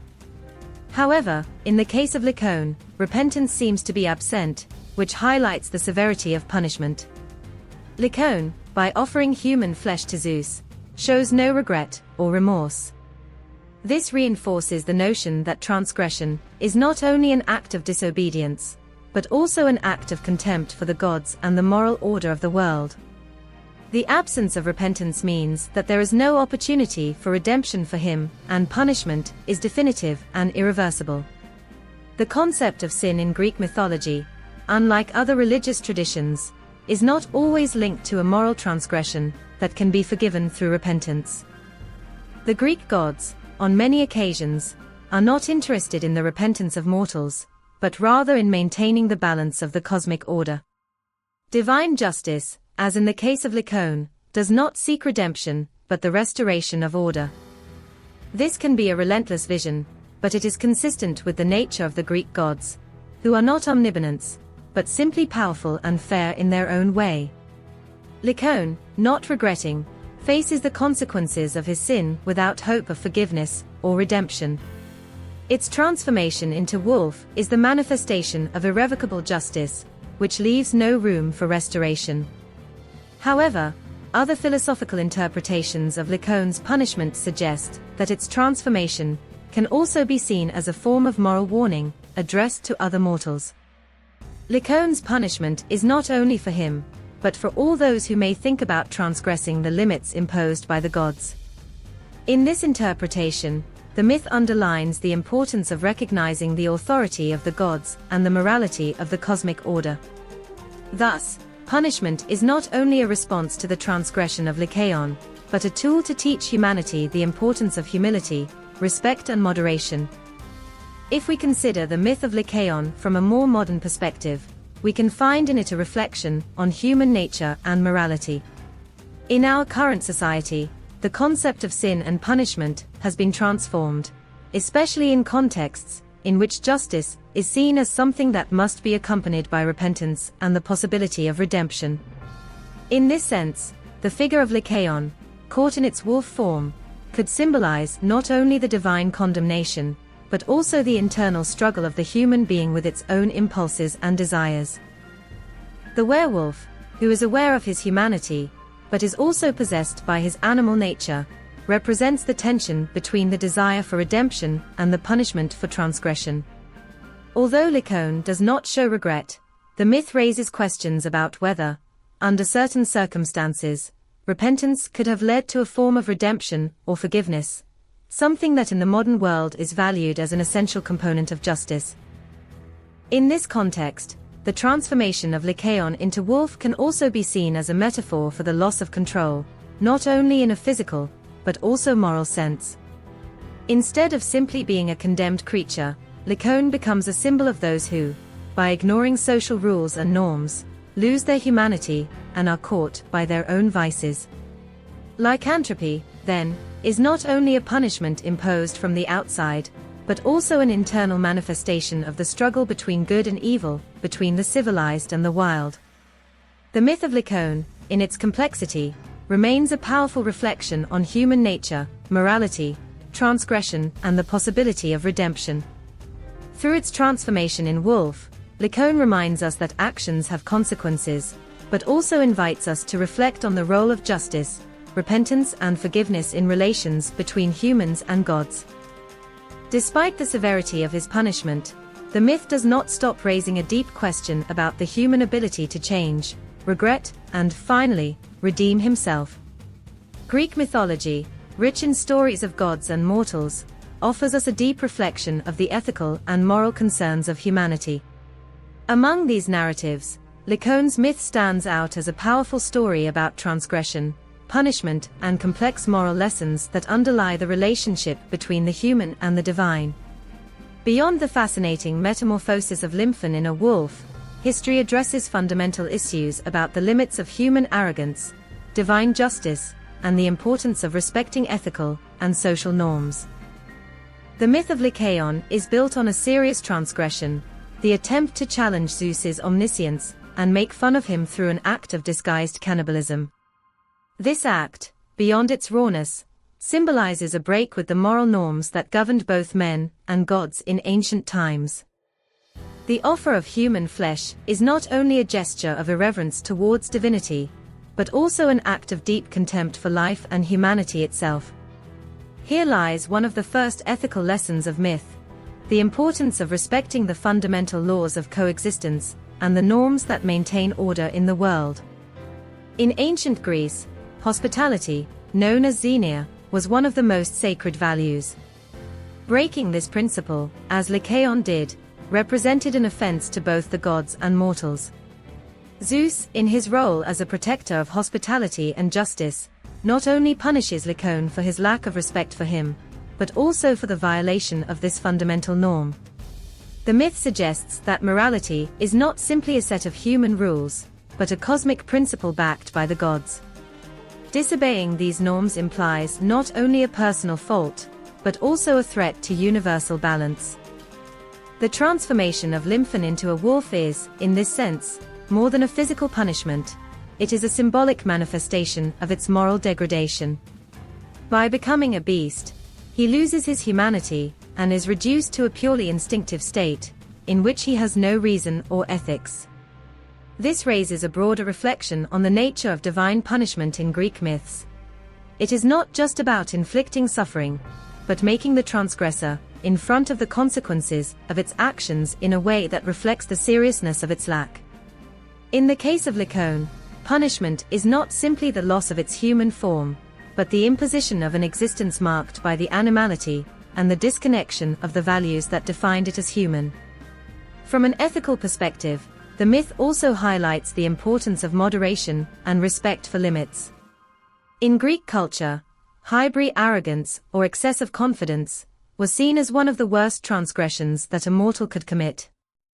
When trying to deceive Zeus and act with such flagrant contempt for divine norms, Lycaon commits an act of hybrid that not only affects his destiny, but endangers the balance between mortals and gods.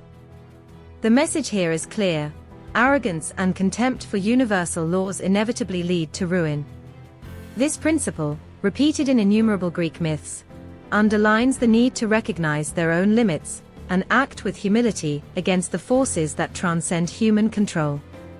However, Lycaon's myth is not limited to warning about the dangers of hybrid. It also raises more complex questions about the nature of justice and punishment. Zeus's response is relentless, transforming Lycaon into a wolf without redemption. This leads to question if divine justice is always fair from a human perspective. Although Lycaon committed an atrocious act, did he deserve such severe punishment? This ambiguity reflects a central characteristic of Greek myths. They do not offer simple responses or clear morals, but invite reflection on the complexity of life and morality. Another ethical lesson that can be extracted from myth is the importance of the community and shared responsibility. Lycaon's acts not only affect their own destiny, but also that of their children and their people. This highlights the idea that individual actions have broader repercussions, and that the well-being of the community depends on mutual respect and adherence to ethical principles. In a world where the gods are always vigilant, individual transgressions cannot separate themselves from their collective consequences. This sixth Zion reinforces the idea that morality is not only a personal matter, but a shared responsibility that maintains social cohesion and cosmic balance. The myth of Lycaon also invites us to reflect on the role of intention in the ethical evaluation of actions. Lycaon not only offered human flesh to Zeus, but did it with the deliberate intention of making fun of him and testing his divinity. This suggests that, in Greek mythology, the intention behind an act is as important as the act itself. The lack of respect and the arrogance of Lycaon amplify the seriousness of his transgression, which explains the severity of his punishment. This perspective resonates with modern ethical discussions, in which the intention is considered a key factor in the evaluation of the morality of actions. Finally, the myth of Lycaon can be interpreted as a warning about the fragility of humanity and the need to protect the values that distinguish us as human beings.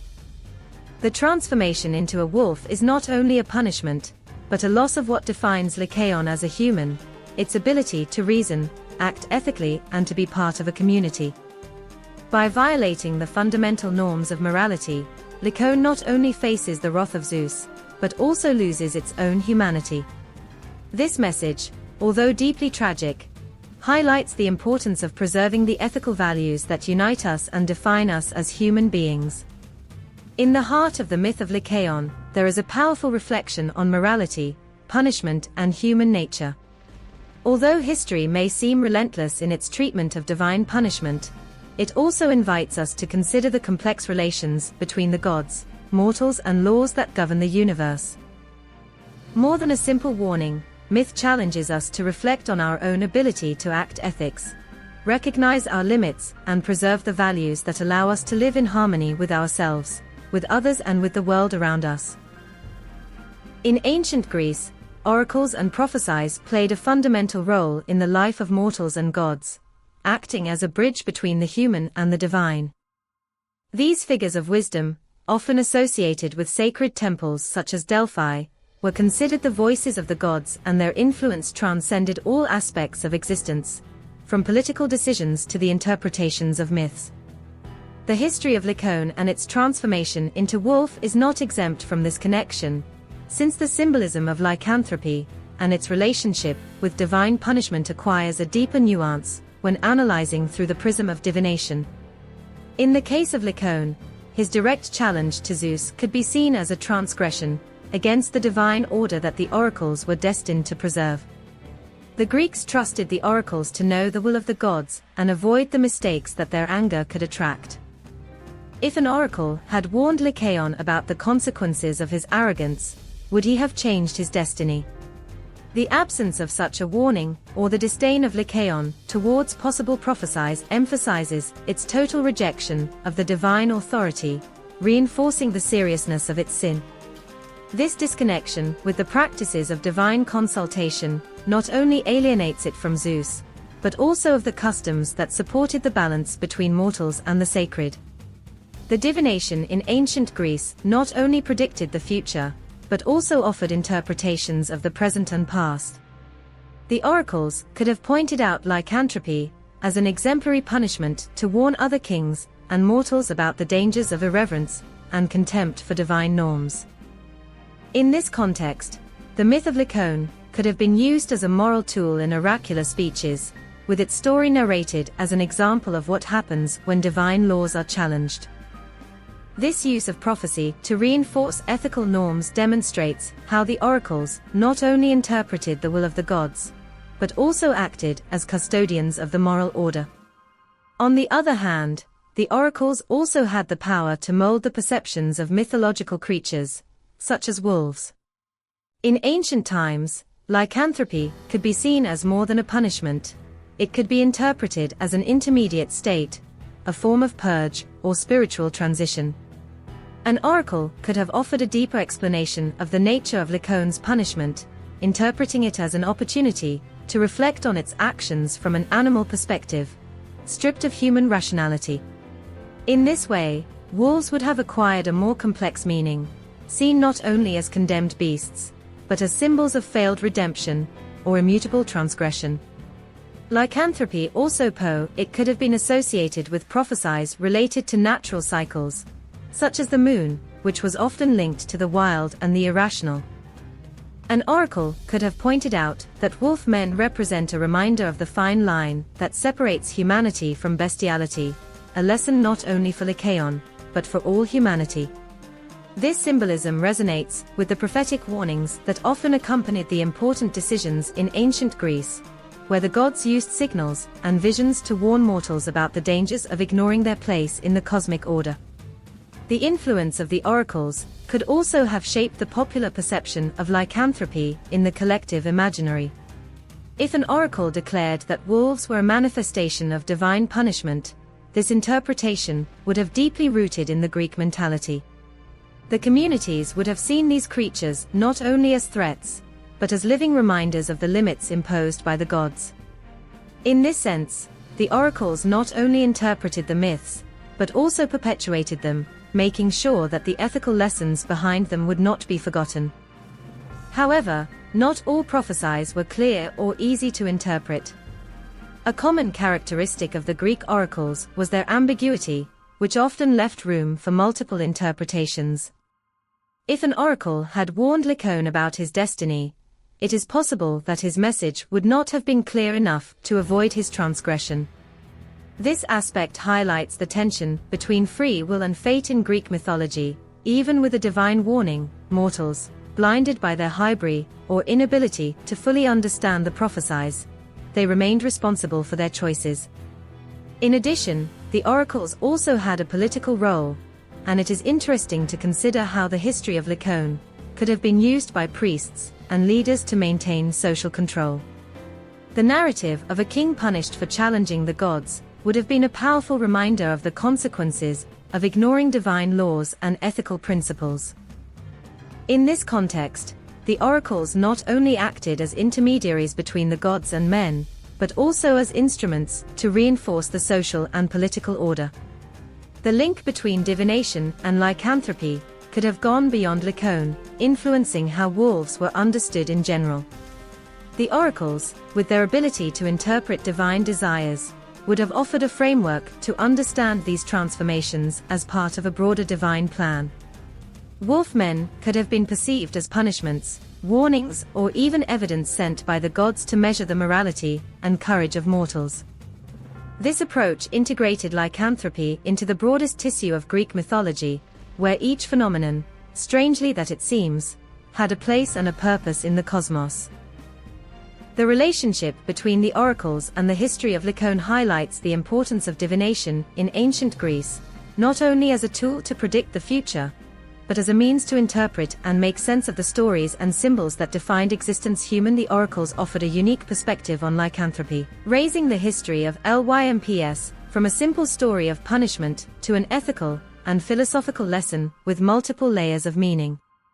Through its connection with the oracles, the myth of Lycaon acquires a deeper resonance, reminding us of the eternal struggle between humanity and its own limits, between the divine and the human, between order and chaos. In the vast ocean of Greek mythology, myths usually vary in details and perspectives according to sources, reflecting the cultural wealth and diversity of interpretations of the time. Lycaon's story, with its transformation into wolf as divine punishment, is no exception. While the best-known version comes from Ovid in its Metamorphosis, there are alternative stories that offer different nuances, expand the symbolism of myth, and, in some cases, they reinterpret it from less conventional perspectives. These variants invite us to question and explore how the narrative evolves according to the voice that tells it. In one of the oldest versions, collected in fragments attributed to writers such as Hesiod and other lost chroniclers of the Greek world, the emphasis is not so much in the act of cannibalism of Lycaon, but in his role as king that defies the rules established by the gods. In this variant, Lycaon does not offer human flesh to make fun of Zeus, but organizes a banquet with food considered impure or prohibited, indirectly challenging the divine rules. Here, its transformation into wolf is not so much a moral punishment, but a remuneration for the violation de tabus. This approach transforms the narrative into a reflection on ritual purity and the connection between mortals and gods through food, a central theme in the religiosity of the time. Another less known, but equally significant story, places the responsibility of the punishment not only in Lycaon, but in the entire lineage.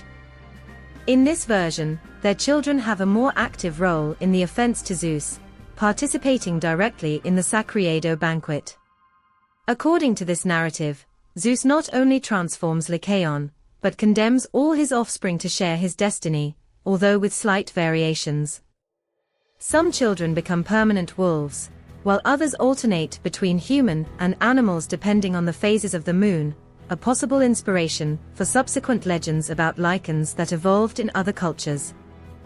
On the other hand, some stories from oral traditions suggest that Lycaon did not act by simple arrogance or challenge, but as part of a rebellion against Zeus.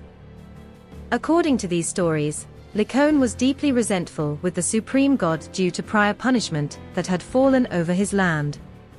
His offer of human flesh, in this context, would not be an attempt to make fun of Zeus, but a desperate gesture to demonstrate the cruelty of God and show his indifference towards the sufferings of mortals.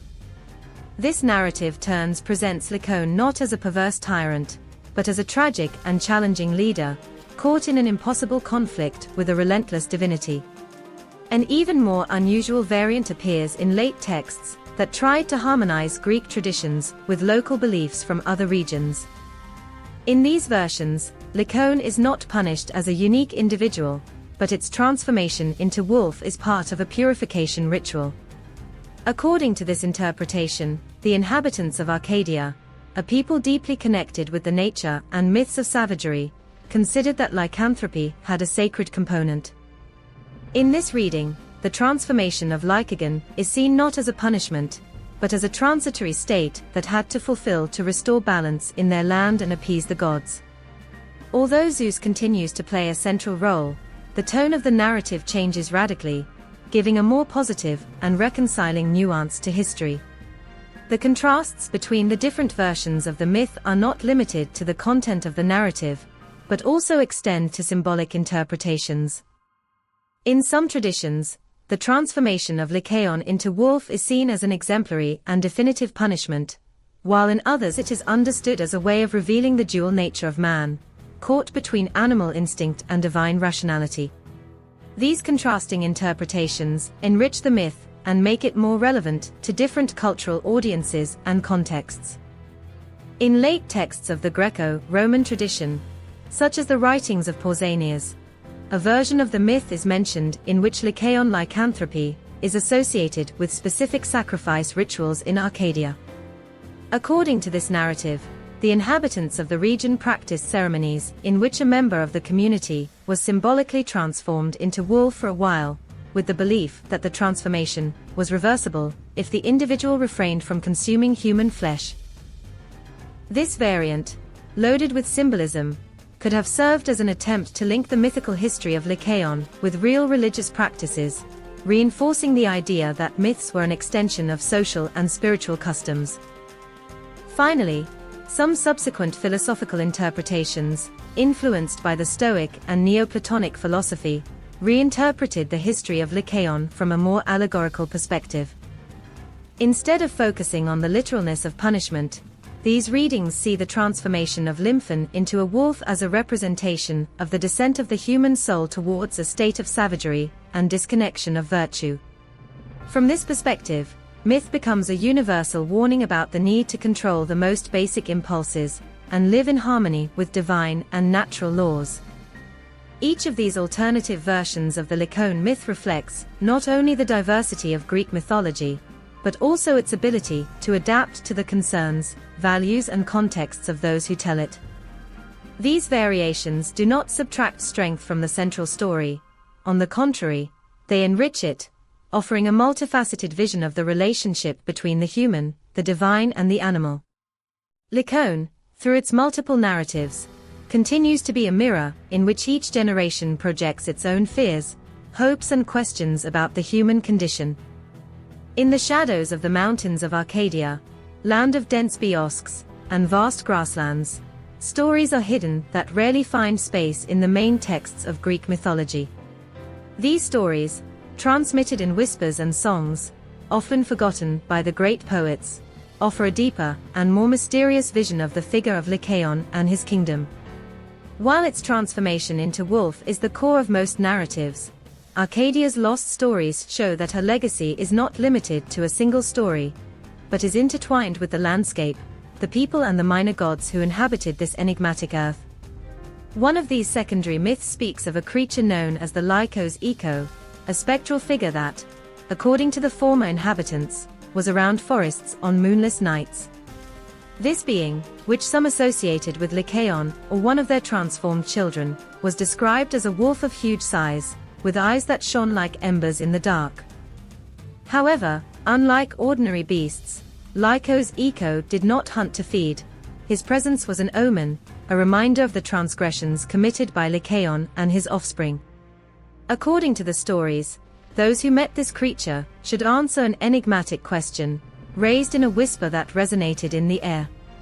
Those who failed to respond were persecuted by the creature, not to be devoured, but to get lost in the forest, unable to return to the human world. Another forgotten story connects Lycaon with the Alpheia River, one of the most important watercourses in the region. According to this version, after its transformation into a wolf, Lycaon, tormented by thirst, approached the river seeking to satisfy its need. However, the Avio, angry at the king's offenses to Zeus, refused to let the water touch his lips. To each attempt from Lycaon, the waters retired, leaving it more and more desperate. Finally, exhausted and aware of his sentence, the wolf fled to the mountains, where it is said that his howl can still be heard on storm nights, as an eternal lament for his insatiable punishment. This myth, rather than punishing Lycaon, seems to personify the connection between man and nature, showing how even natural elements can rebel against corruption and human arrogance. Stories about the children of Lycaon are also told, especially those who managed to avoid immediate transformation. According to certain stories, some of them, horrified by the fate of their father, fled from Arcadia to seek refuge in distant lands. One of them, called Phileon, arrived on an uninhabited island where, consumed by remorse and fear, built a secret sanctuary dedicated to Zeus. In his isolation, Phileon sought to atone for the sins of his lineage through constant sacrifices and prayers. However, the wrath of the gods was relentless, and the young man was eventually dragged by a powerful wind that, according to the locals, was Zeus's breath. Since then, that island was deserted, and its lost sanctuary was considered a cursed place, even feared by the most brave sailors. An especially intriguing myth speaks of a group of shepherds who, according to the legend, found a strange circle of stones in the mountains of Arcadia. This circle, known as the Lycanthos Kryphios, was covered with ancient inscriptions that no one could decipher, but that some believed that were the words of Lycaon written after their transformation.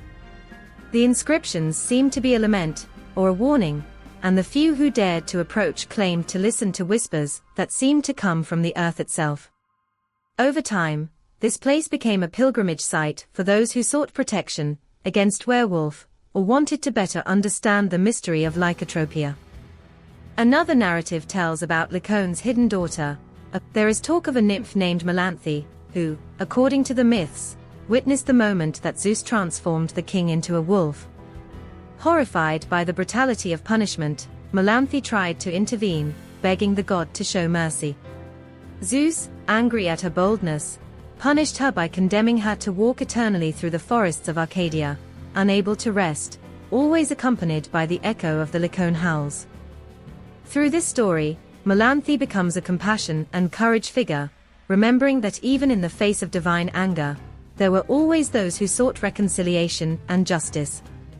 These lost stories of Arcadia, although less known, enrich the main narrative of Lycaon with a depth and a symbolism that resonates beyond the limits of conventional myth. In them, issues of guilt, redemption, and unwavering link between mortals and nature are interwoven, showing that even the most convicted figures have stories to tell and bequeath to explore. The myth of Lycaon, with its symbolic strength and its ability to evoke both horror and reflection, occupies a prominent place in classical literature. The first mentions of this Arcadio king and his tragic destiny appear in fragments of ancient texts, and his history has been transmitted, reinterpreted, and enriched by the great authors of antiquity. These works not only record the myth, but also amplify it, connecting it with the ethical values, fears, and debates of their time. The most famous myth record is found in the Metamorphoses of Ovid, a monumental work of Latin literature that explores physical and spiritual transformations into mythology.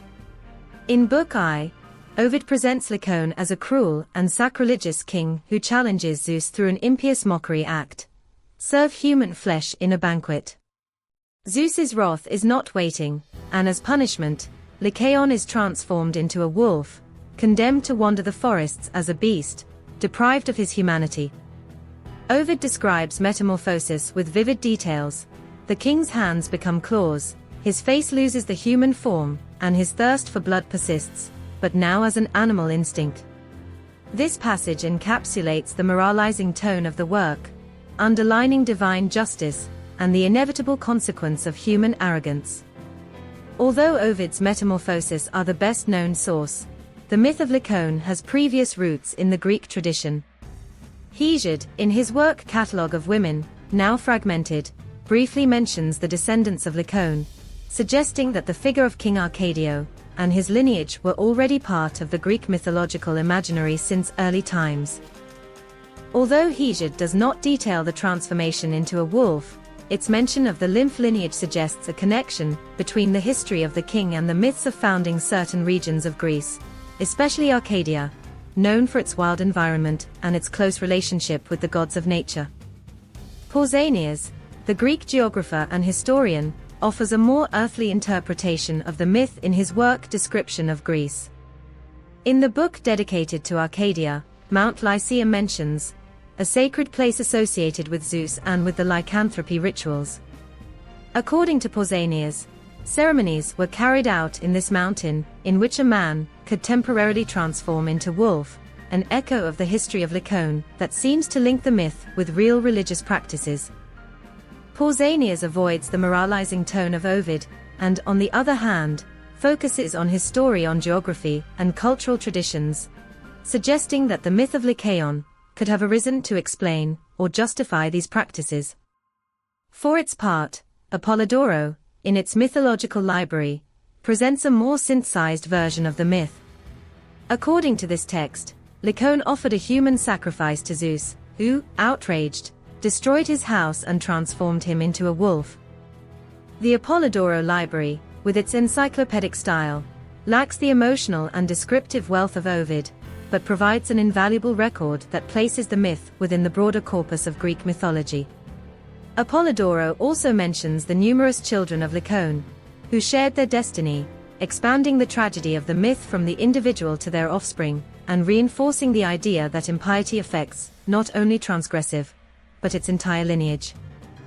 In the Greek tragedy, although complete works have not been preserved that directly address the myth of Lycaon, some fragments suggest that playwrights explored issues related to lycanthropy and transformation as divine punishment.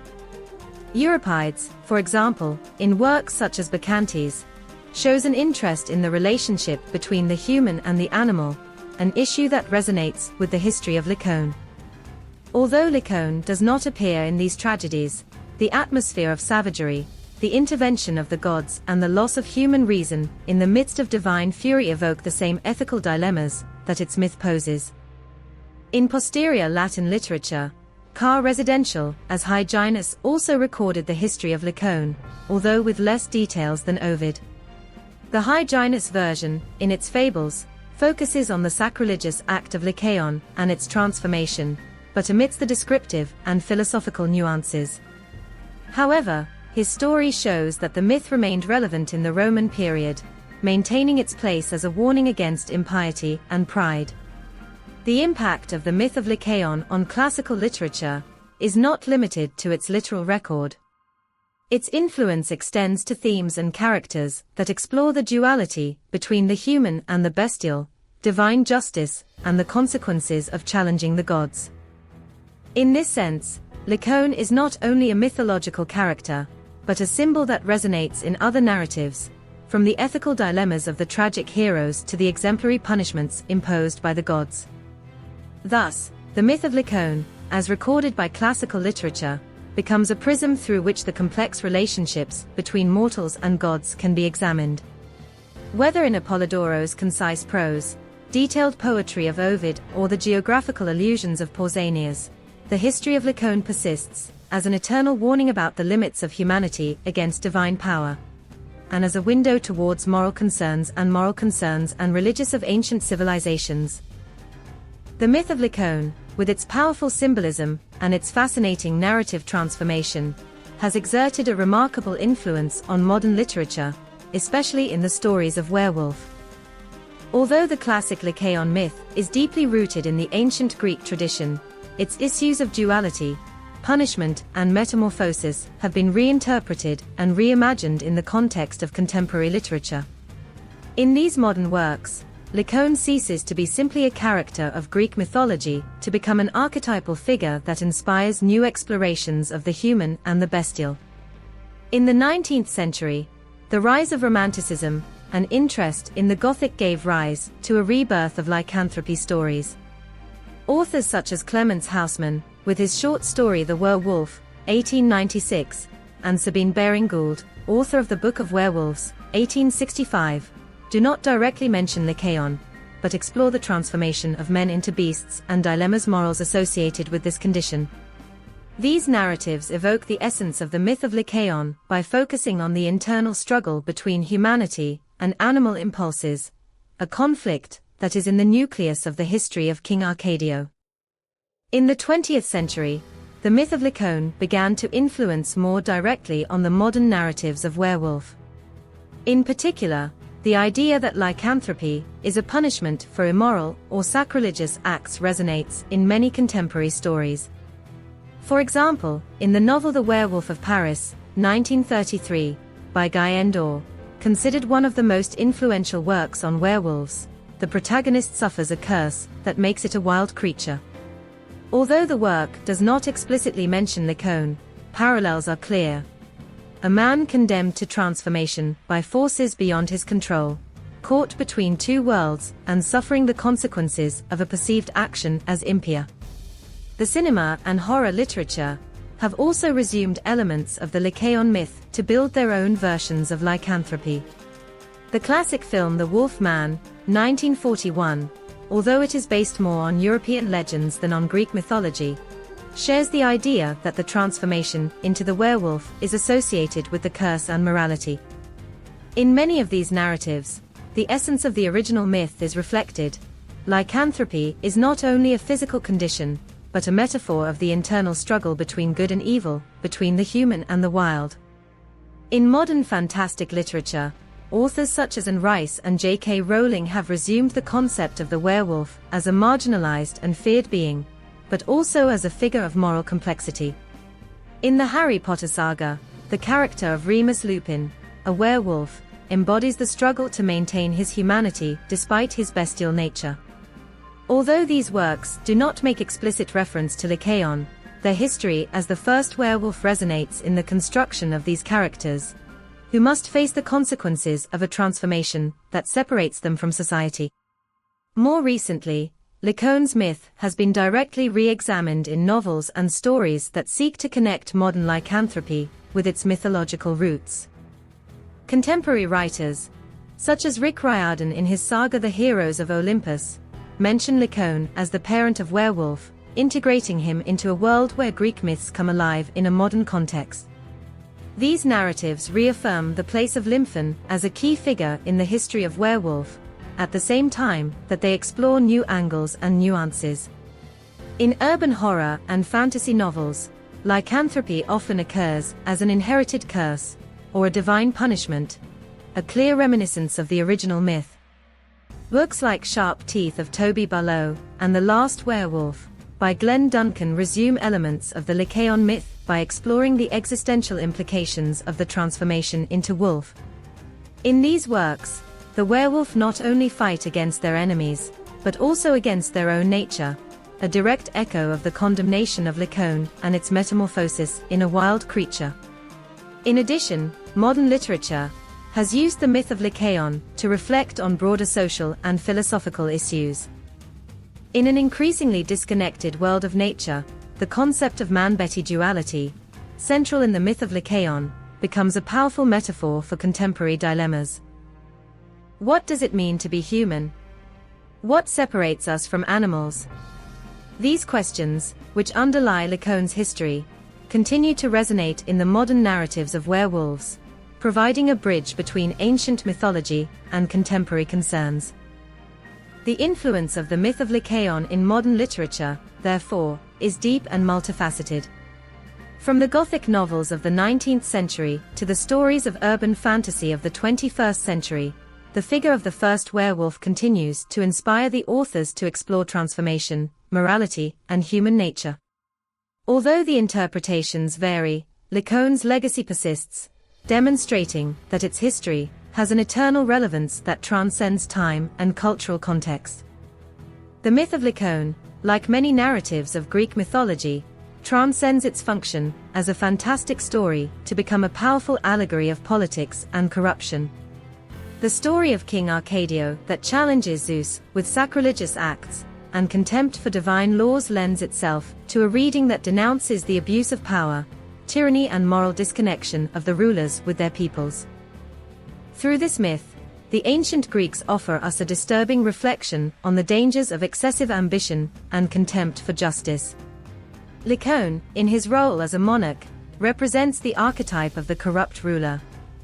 His attempt to deceive Zeus serving human flesh in a banquet is not only a religious offense, but an act that reflects the moral decline associated with lack of respect for human life. In this sense, the myth can be interpreted as an implicit criticism of the rulers who, in their search for power or arrogance, transfer the limits of what is allowed, sacrificing their subjects in the process. The human flesh offered to Zeus could symbolize the exploitation of the most vulnerable by the powerful, a reminder of how excessive corruption and ambition dehumanize both the oppressor and the oppressed. Zeus's punishment to Lycaon also carries a strong political message. By transforming him into a wolf, God not only snatches his humanity, but also his position as ruler. In the context of antiquity, this metamorphosis can be interpreted as a symbolic representation of the fall of the tyrants, who, when violating divine and human laws, are stripped of their legitimacy and reduced to a primitive state, outside the civilized community. The figure of the wolf, associated with loneliness, savagery and exclusion, reinforces the idea that corruption and abuse of power inevitably lead to isolation and ruin. The myth also shows the role of punishment as a tool to restore political and social order. Zeus, in his role as a supreme judge, acts not only to avenge the personal offense, but to send a clear message about the limits that no ruler must transfer. In this sense, myth reflects the belief in the need for divine or moral justice as a counterweight to the excesses of earthly power. By punishing Lycaon, Zeus reaffirms the cosmic laws that maintain the balance between the gods, men and nature, remembering that no one, not even a king, is above these norms. From a historical perspective, the myth of Lycaon could have served as a comment on the political tensions of ancient Greece, where cities-stated were often governed by leaders whose decisions could lead to the boom or collapse of their communities. The Greeks, deeply aware of the dangers of tyranny, used myths to teach moral and political lessons. In this context, the history of Lycaon may have worked as a warning against the excesses of absolute power and the disconnection of the rulers with ethical norms. In modernity, myth has been reinterpreted as a universal allegory of political corruption. In a world where the scandals of abuse of power and the disconnection of the leaders with the needs of their peoples are recurrent themes, the figure of Lycaon remains relevant. Its transformation into wolf can be seen as a symbol of how power corrupts, stripping the leaders of their humanity and reducing them to basic instincts of survival and domination. This contemporary reading of the myth resonates in societies that face the growing distrust of their political institutions, offering a reflection on the importance of integrity and responsibility in leadership. The figure of Lycaon also raises questions about the balance between justice and punishment. While Zeus acts with justice by imposing exemplary punishment, his divine anger could also be interpreted as a warning about the dangers of absolute power, even when exercised with good intentions. This duality adds a layer of complexity to the myth, suggesting that corruption and abuse are not exclusive to mortals, but can also arise at the highest levels of power, whether human or divine. Ultimately, the myth of Lycaon as a political allegory offers a timeless lesson. Leaders who depart from ethical norms and their responsibility for their peoples not only risk losing their power, but also their humanity. This transformation from king to wolf encapsulates the consequences of corruption, showing that the abuse of power not only damages the victims, but also degrades the oppressor itself, condemning it to a state of isolation and barbarism. Thus, the myth of Lycaon remains a powerful reminder that justice, ethics and humanity are fundamental pillars for any form of government. The myth of Lycaon, transformed into the first werewolf according to Greek mythology, offers fertile terrain for psychological analysis, especially from a Freudian perspective. The figure of the werewolf, trapped between the human and the animal, embodies deep conflicts related to identity, morality, and primitive impulses that inhabit the subconscious. This myth not only raises issues about the nature of physical transformation, but also on the internal battles we face as human beings. From a Freudian point of view, the history of Lycaon can be interpreted as a representation of the conflict between the self, the it and the superego. Lycaon, by challenging Zeus offering human flesh in a banquet, symbolizes the dominance of it, that part of the psyche that seeks to satisfy basic and primitive desires without consideration for ethical or social norms. His act, promoted by arrogance and challenge, completely ignores the restrictions imposed by the superego, which represents moral norms and cultural expectations. This imbalance leads to its fall and its transformation into a creature that personifies the loss of rational control. The transformation into wolf can also be seen as a literal manifestation of the repressed impulses that Freud considered all human beings inherent. In this myth, divine punishment can be interpreted as the result of releasing those repressed impulses in a destructive way. Lycaon becomes a wolf not only as a form of punishment, but as an outsourcing of its internal nature, wild, instinctive, and stripped of civilizational breaks. It is the triumph of it over the self, which condemns him to an existence dominated by animal instincts. In addition, the myth of Lycaon reflects the human fear of the dark and uncontrollable aspects of our psyche. The figure of the werewolf has often been seen as an archetype of the other interior, that part of ourselves we fear. In psychological terms, the wolf represents the shadow, a concept developed by Carl Jung, contemporary of Freud, which refers to the hidden or rejected aspects of our personality. Lycaon, when transformed into wolf, is not only punished for their actions, but forced to confront that part of itself that had ignored or repressed. The myth also suggests a constant struggle between nature and civilization. As king, Lycaon represents the cusp of the social structure and order, but his actions reflect a disconnection with these responsibilities, being carried away by his wild nature.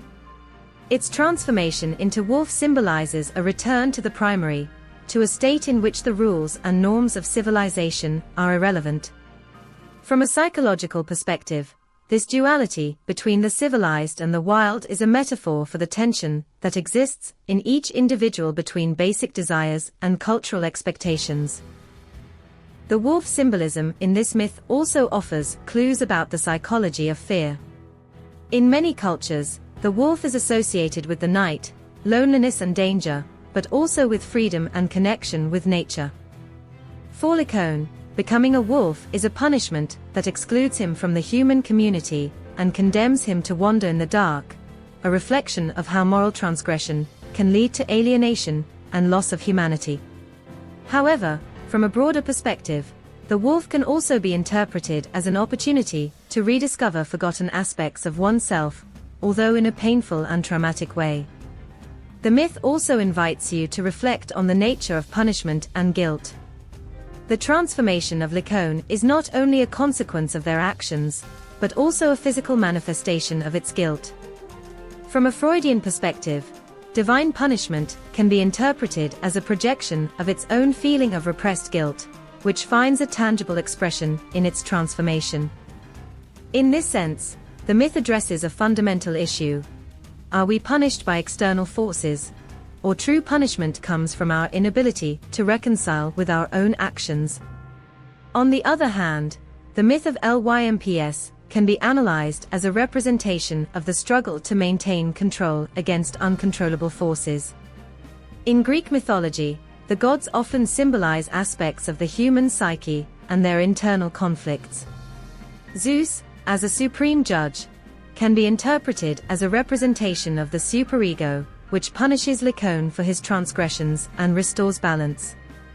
However, this balance is achieved through the imposition of a state in which Lycaon loses his humanity, asking questions about the psychological cost of facing and controlling our darker impulses. The myth also resonates in modern issues, such as alienation and struggle with identity. The figure of the werewolf has been reinterpreted in contemporary cinema and literature as a symbol of internal conflicts related to the duality of human nature. Lycaon, as the archetype of the werewolf, represents that liminal state, trapped between two worlds, the human and the animal, the civilized and the wild. This transition state reflects the constant struggle of human beings to find a balance between their primitive desires and the demands of society. Ultimately, the myth of Lycaon, seen from a psychological perspective, offers a deep and disturbing vision of the human condition. It reminds us that, in the depths of our psyche, they coexist rationality and instinct, morality and chaos. The history of Lycaon confronts us with the reality that, although we can aspire to civilization and order, we are never completely free of the primitive impulses that define our nature. This myth, like many others in Greek mythology, remains relevant because it addresses the most fundamental questions about who we are and what we are capable when we face our own shadows. The myth of Lycaon, transformed by Zeus into the first werewolf, is not only a history of punishment and transgression, but establishes the foundations of a universal archetype, the werewolf. This figure, which has endured in collective imagination through centuries and cultures, represents much more than a simple metamorphosis. It is a deep symbol that explores the limits of humanity, the conflict between reason and instinct, and the duality inherent to the human being. Lycaon, in his role as the first werewolf, embodies the idea of the archetype in his most primitive form.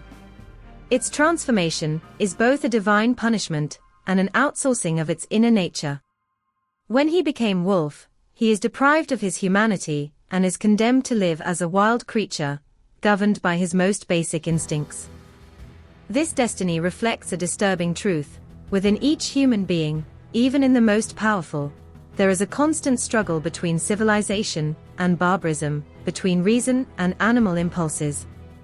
Lycaon not only becomes a wolf, but the symbol of this eternal struggle. The archetype of the werewolf is based on this tension between the human and the animal, a duality that has fascinated cultures since time immemorial. The figure of the werewolf is not only a monster, it is a metaphor of the human condition, which oscillates between rationality and irrationality. In the case of Lycaon, this duality is manifested in his arrogance as a king, believing that he could challenge Zeus, and in his punishment, which reduces him to an existence dominated by instincts. The transformation into wolf is not only a loss of humanity, but also a revelation of its true nature, something that the myth uses to explore the limits of power and morality. From a symbolic perspective, the wolf has been traditionally associated with the night, fear and hunting, but also with cunning and strength. In Lycaon, these qualities become a reflection of their own nature, as a leader who abused his power and was carried away by pride. The connection between the wolf and the dark suggests that the werewolf is a liminal figure, trapped between light and shadow, between the civilized world and savagery. This intermediate state makes the werewolf a universal archetype, capable of resonating in any culture that explores the borders between the human and the inhuman. The myth of Lycaon, when the foundations of this archetype lay, also addresses issues about transformation and identity. Metamorphosis, in the context of Greek myths, is not only a physical change, but a deep transformation of being. For Lycaon, becoming wolf is both a punishment and a form of revelation. Its new form reflects its inner nature, unmasking the hypocrisy of its arrogance and exposing the dark impulses that were always present in it. This idea of metamorphosis as an expression of internal truth is a central characteristic of the archetype of the werewolf, which remains explored in modern narratives. In later cultures, the archetype of the werewolf adapted to reflect specific concerns and values. In the Middle Ages, the figure of the werewolf associated with witchcraft and sin, becoming a metaphor of the lost or corrupt soul. In this context, the myth of Lycaon resonated as a reminder of the consequences of challenging the divine order. In more recent times, the werewolf has been reinterpreted as a symbol of emotional and psychological repression, where transformation into wolf represents the release of repressed desires and emotions. However, in all these versions, the essence of the archetype, as presented in Lycaon, remains intact. The werewolf is a reflection of the internal tensions and the limits of humanity. The archetype also invites us to reflect on the relationship between society and the individual.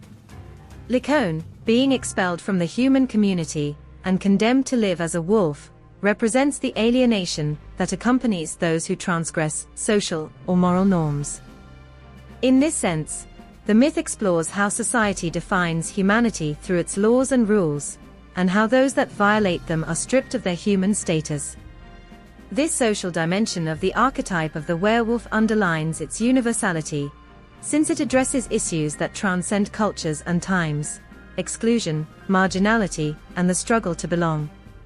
The werewolf, as an archetype, also raises questions about the nature of control and freedom. In his human form, Lycaon was subject to the restrictions of civilization, but in his wolf form, he is free to act according to his instincts. However, this freedom is accompanied by a loss of identity and connection with others. This paradox, in which absolute freedom leads to isolation and dehumanization, is one of the reasons why the archetype of the werewolf is still so powerful. It confronts us with the reality that, although we want freedom, we also need limits and community to maintain our humanity. Ultimately, Lycaon as the prototype of the werewolf not only establishes a narrative archetype, but also opens the door to broader reflections on human nature. Its history reminds us that within each of us there is a constant tension between our rational aspirations and our darker impulses. This precarious balance is what defines our humanity, and the myth of Lycaon warns us about what can happen when we allow one of these aspects to take control. Thus, the werewolf, as a universal archetype, remains a mirror of our internal struggles, a symbol of complexity and fragility of the human condition. The myth of Lycaon, with its transformation in the first werewolf, rises as a powerful metaphor of the internal struggle that defines humanity. In this story, the supernatural is intertwined with the deeply human, revealing a battle that does not happen outside, but inside each being.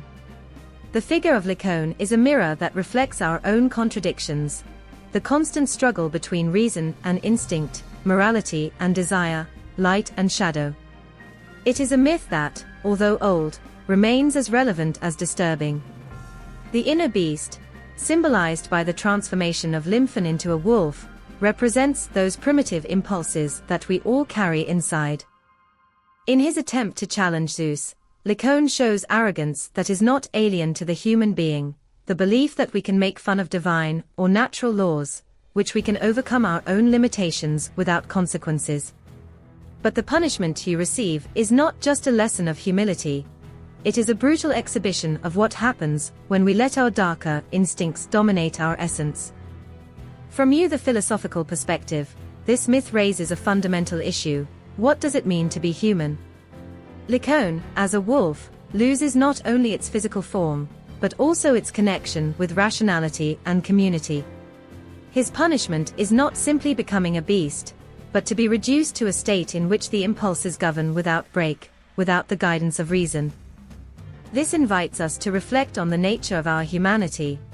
Are we human for our external form, for our rational abilities, or for our ability to live in society under a moral code? The internal fight of Lycaon, although not explicit in the myth, resonates in each of us. We all face, at some point, the temptation to give in impulses that we know harmful. This fight becomes the battlefield between the civilized I and the instinctive I.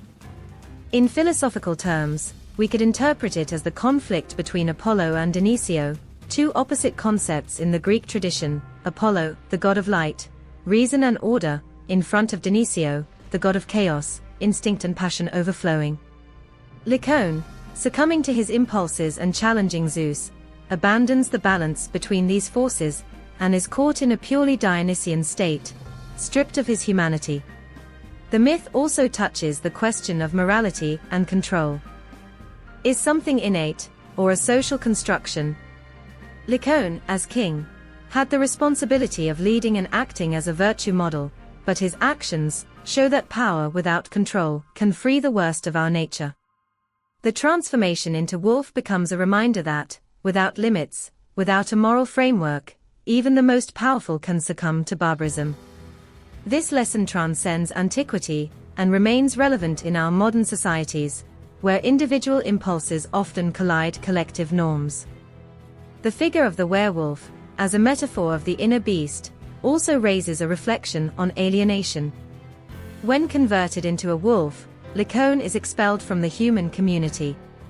This exclusion is both a punishment and a representation of how our dark impulses, if they are not controlled, can isolate us from those around us. In this sense, myth also speaks of the importance of self-reflection and moderation. The internal struggle is not only inevitable, but necessary. It is through it that we define who we are and what we value. The German philosopher Friedrich Nietzsche could have found in this myth a rich source of reflection. In his work, Nietzsche speaks of the concept of the will to power and how human beings must accept and embrace their darkest impulses to achieve a true transformation. However, the case of Lycaon warns us about the dangers of letting these impulses dominate us completely. The key is not to suppress the inner beast, but in recognizing it, understanding it, and finally, finding a balance that allows reason and instinct to coexist. Another interesting aspect of myth is its involvement about the idea of guilt and punishment. From an existentialist perspective, Lycaon could be seen as a man trapped by the consequences of his elections. Its transformation is not only a punishment imposed by Zeus, but an outsourcing of its own inner nature. This interpretation leads us to ask ourselves, are we punished by external forces, or by the inability to reconcile our actions with our conscience? The myth suggests that the true fight is not against the gods, but against oneself. The werewolf, as an archetype, transcends cultural borders because it addresses a universal truth: we all carry a beast inside, a part of us that is primitive, wild and uncontrollable. But what defines us is not the presence of this beast, but how we choose to deal with it. The myth of Lycaon does not offer us a simple solution. Instead, he leaves us with a disturbing question: can we really overcome our animal nature? Or do we simply live repressing it, fearing the day when it comes to the surface? Ultimately, the history of Lycaon is a reminder of the fragility of our humanity. It shows us that the line between the human and the bestial is thinner than we would like to admit, and that the internal struggle is not a weakness, but an essential part of our existence. The inner beast is not something we should fear, but something that we must face, understand, and finally, accept as part of who we are. Only then can we find the balance that defines our true nature. In the heart of the ancient Arcadia, a region known for its wild landscape and its austere population, rites and ceremonies were celebrated that intertwined the human and the divine. These rites, deeply connected to nature, hunting and cycles of life, could have served as the spark that ignited the history of Lycaon and its tragic transformation into wolf. The magic that wrapped these rituals was palpable, and the border between the sacred and the mundane was often blurred in the mountains of Arcadia, where the tradition of the werewolf seems to have been created. One of Arcadia's oldest and most emblematic rites was linked to Artemis's cults, the goddess of hunting, nature, and wild animals. In a place where the balance between man and nature was considered crucial for survival, the inhabitants of Arcadia paid tribute to Artemis through sacrifices and ceremonies that celebrated hunting and wildlife. These rituals not only honored the goddess, but also recognized the duality of human existence. On the one hand, civilization and order, and on the other, the wild and primitive nature that coexisted with the human being. It is believed that Arcadianos, like other cultures of ancient Greece, had the habit of paying tribute to their gods through ritual sacrifices, which sometimes included offers of animals, or even darker acts, such as human sacrifice. The myth of Lycaon can be deeply rooted in these rituals. According to some versions of the legend, Lycaon, in his challenge to the gods, he offered Zeus human flesh during a banquet, an act that, far from being a simple contempt for divine laws, could have reflected a primitive and macabre rite that challenged the boundaries between the human and the bestial. These types of sacrifices were made in order to maintain the favor of the gods and ensure the prosperity of the earth. However, cannibalism, represented by the act of Lycaon, had a much deeper symbolic load. In many ancient cultures, the act of consuming human flesh not only represented a moral transgression, but also an attempt to acquire the forces and power of the victim, which may have been seen as an attempt to dominate the divine and the wild to the same time. Lycaon, by offering human flesh to Zeus, may have sought this type of power, but in its arrogance, it ended up unleashing divine punishment. In addition to the sacrifices, Arcadia was famous for her parties and ritual dances that celebrated the relationship between men and the gods, as well as the wild nature that surrounded them. These dances, known for their ecstatic character, seemed to bring participants to the primitive state of nature. In some cases, these rituals involved the worship of Dionyso, the god of wine, liberation and madness, who represented the irrational and wild. Participants in these ceremonies were carried away by the dance frenzy, which allowed them, in the vision of some, to free themselves from the restrictions of civilization and return to an instinctive state of freedom. This link between the human and the animal, between order and chaos, also appears in the myth of Lycaon. The transformation into a Lycaon wolf could precisely symbol this return to the wild state, a return to a primitive being governed by the most basic instincts. In this context, the right and transgression in the myth of Lycaon are not only connected with an act of challenge to the gods, but with a rupture of the divine laws that regulated the relationship between human beings and the natural world. In Arcadia's heart, men not only lived among the gods, but also surrounded by mythological beasts and monsters, which made the myth of transformation into wolf even more resonant. The inhabitants of this region, accustomed to the presence of mythical creatures in their daily lives, did not see the wolf only as an animal, but as a being with a deep symbolic load. In many myths, the wolf was associated with the darkness, danger and wild force that stalked outside the limits of civilization. But it was also a figure that represented autonomy and resistance, a reminder that wild nature could never be completely tamed. The relationship of Arcadians with animals, especially wolves, may also have influenced the narrative of Lycaon. In Greek mythology, wolves are considered both symbols of strength and courage and fear and destruction. The figure of the werewolf, like the wolf himself, ranges between these two poles, representing at the same time the nobility and barbarism, light and shadow. This dual symbolism may have found its most powerful expression in the figure of Lycaon, who was not only punished for his transgression, but was forced to assume a form that reflects both the bestiality and human tragedy. In addition, the Arcadia region was impregnated with a strong sense of fatality and destiny. In a culture in which the gods ruled the life of men with a firm hand, Arcadianos would have felt that their destinations were, in many cases, outside their control. The myth of Lycaon may have been a way of explaining how human arrogance, the desire to exceed the established limits, inevitably leads to ruin.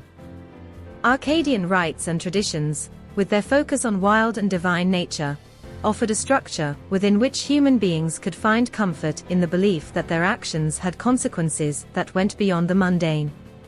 It is possible that the history of Lycaon and its tragic transformation into wolf has emerged as a warning within this ritual context.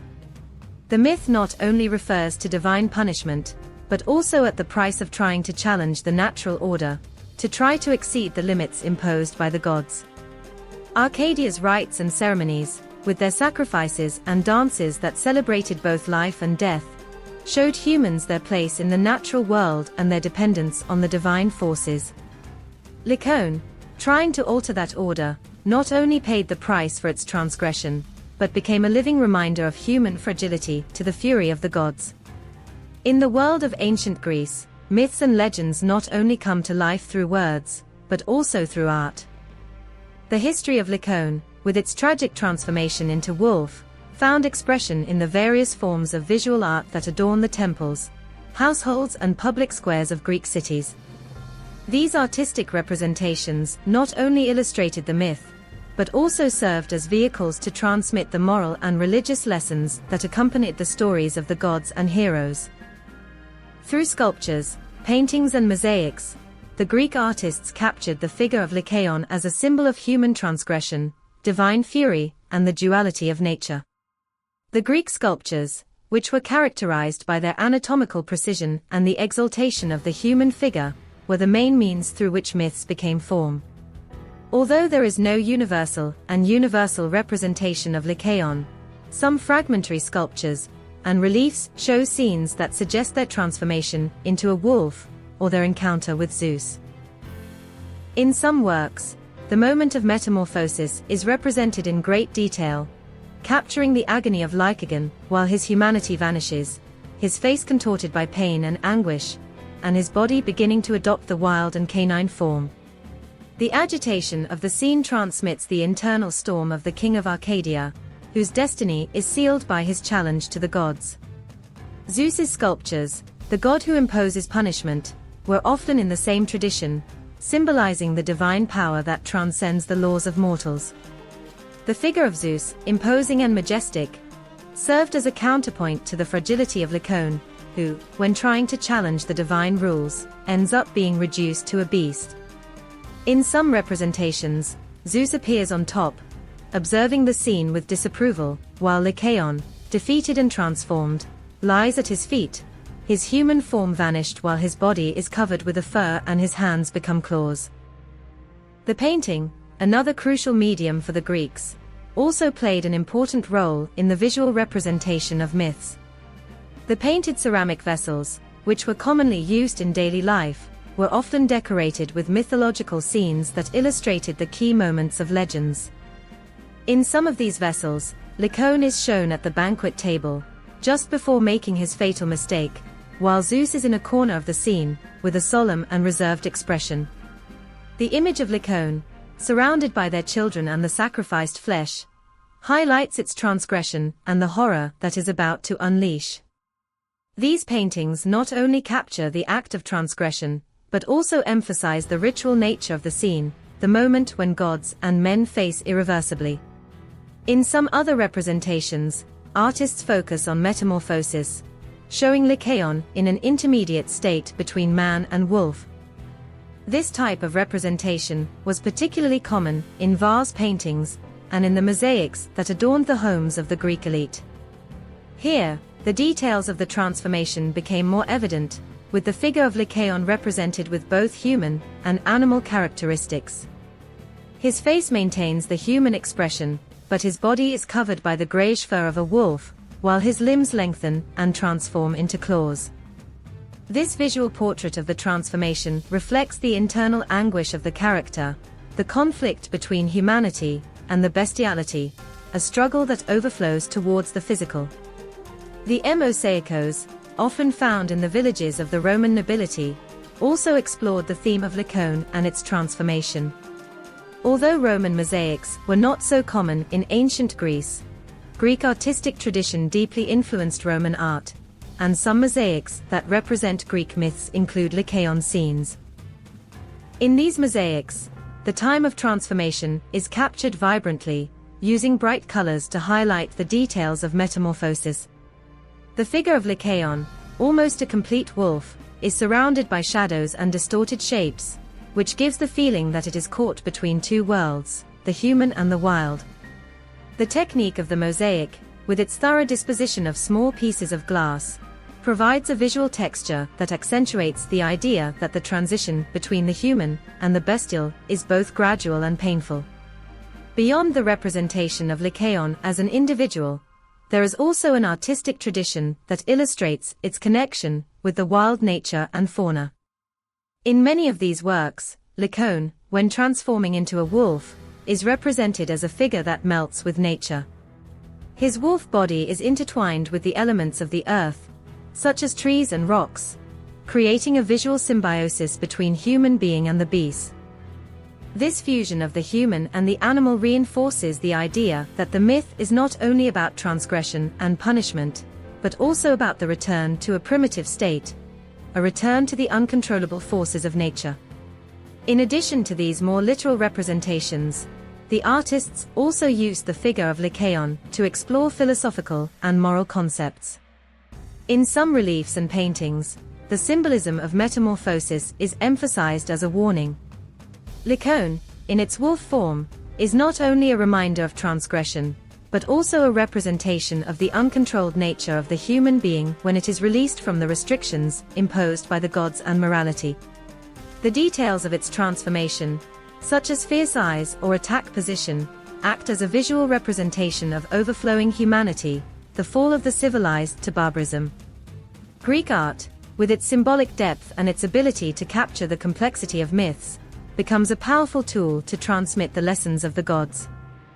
In the sculptures, paintings and mosaics that represent Lycaon, we see not only a punished king, but also a reflection on the duality of human nature, the power of the gods and the consequences of the challenge. The transformation of Lycaon into wolf is not only a conviction, but a visual illustration of the eternal struggle between reason and instinct, between light and darkness. The figure of Lycaon, although originally a Greek king punished by the gods, has transcended the borders of the classic myth, and has been reinterpreted in multiple ways throughout the centuries.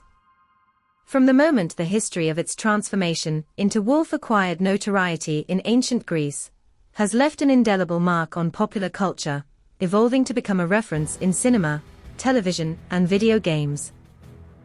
The idea of the werewolf, the half-human creature, half-beast, with an ancestral connection to the mythology of Lycaon, has been revisited and adapted by generations of creators to offer new perspectives on human nature and the internal struggle between good and evil.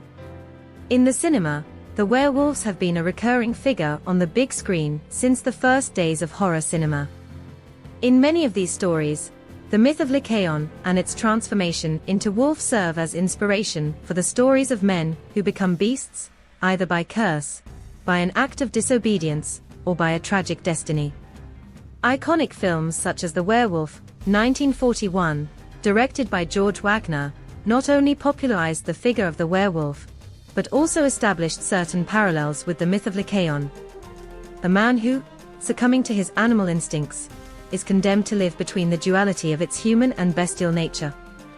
Over the years, the myth of Lycaon has been adapted to give rise to various cinematographic versions, in which the internal struggle of the werewolf reflects the torment of Lycaon when transformed into a wild creature.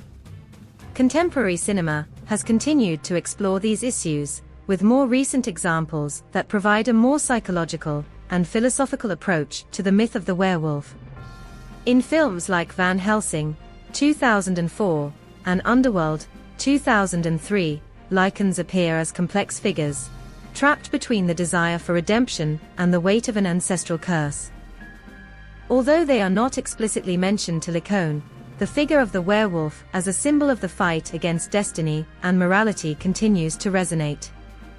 These films adopt elements of the classic myth, such as transgression against the gods and the condemnation of an eternal curse, to create stories that explore the struggle between the human and the animal, and the limits of freedom and control.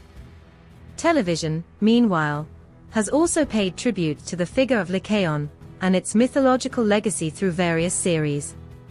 Buffy the Vampire Slayer, 1997 to 2003, and Teen Wolf, 2011 to 2017, are just a few examples of how the myth of lycanthropy has been integrated into modern popular culture. In Teen Wolf, for example, the figure of the werewolf is central, and although explicit reference is not made to Lycaon, the idea of transformation and internal struggle is explored through the characters, who fight against their animal instincts while trying to maintain your humanity. In Buffy the Vampire Slayer, the character of Ounce, a man who becomes a wolf during full moon nights, reflects Lycaon's tragedy, a man who becomes a beast for an act of transgression.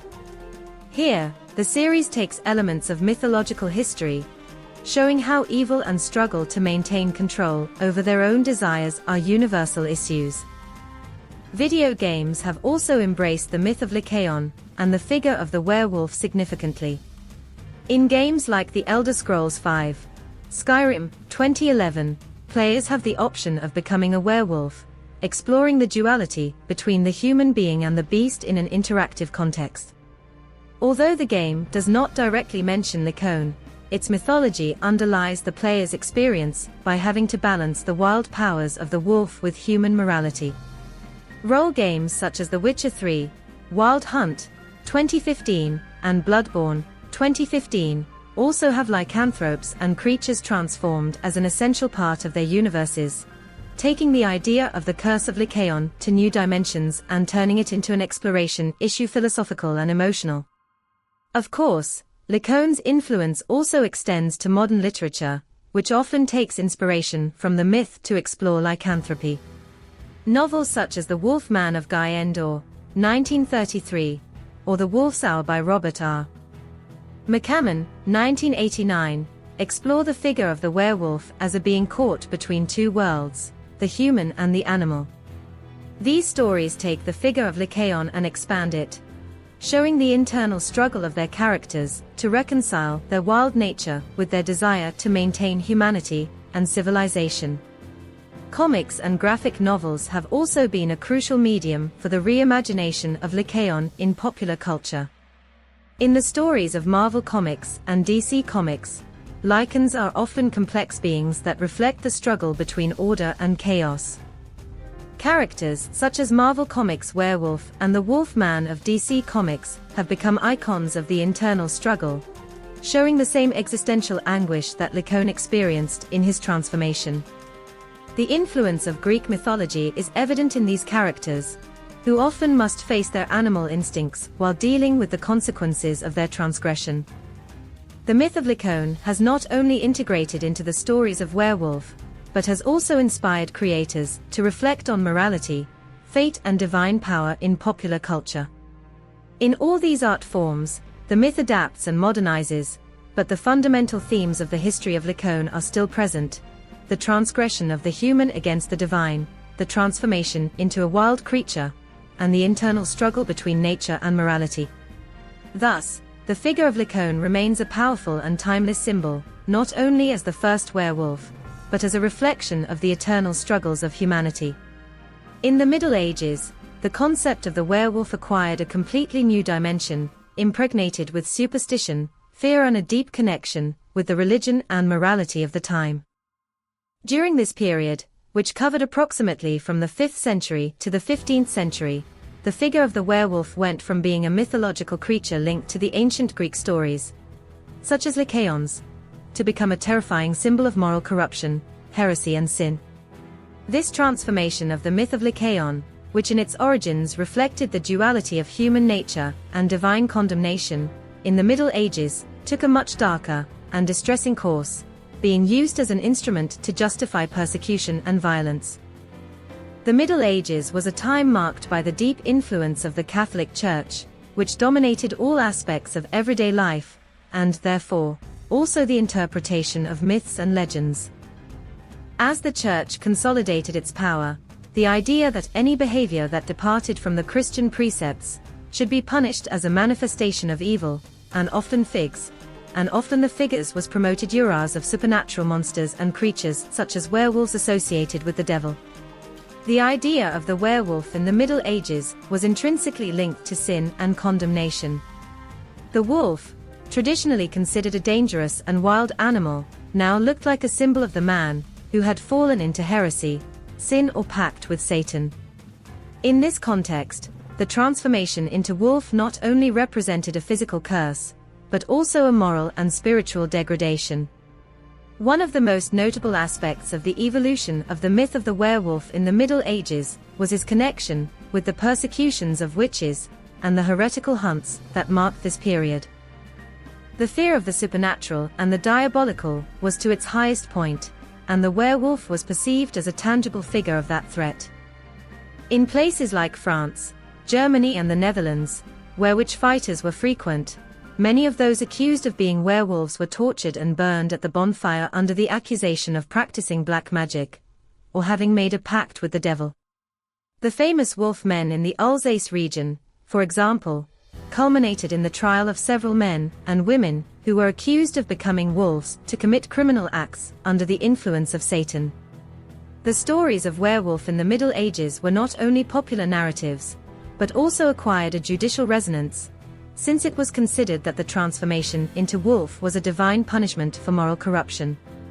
In many cases, it was believed that those who practiced dark magic, or paid with the demon, could invoke their transformation into a wolf. This was based on the fear that werewolves, like other supernatural beings, were physical manifestations of evil and corruption. In this way, the figure of the werewolf in the Middle Ages not only looked like a wild creature that attacked people, but as a personification of social, religious and moral disorder.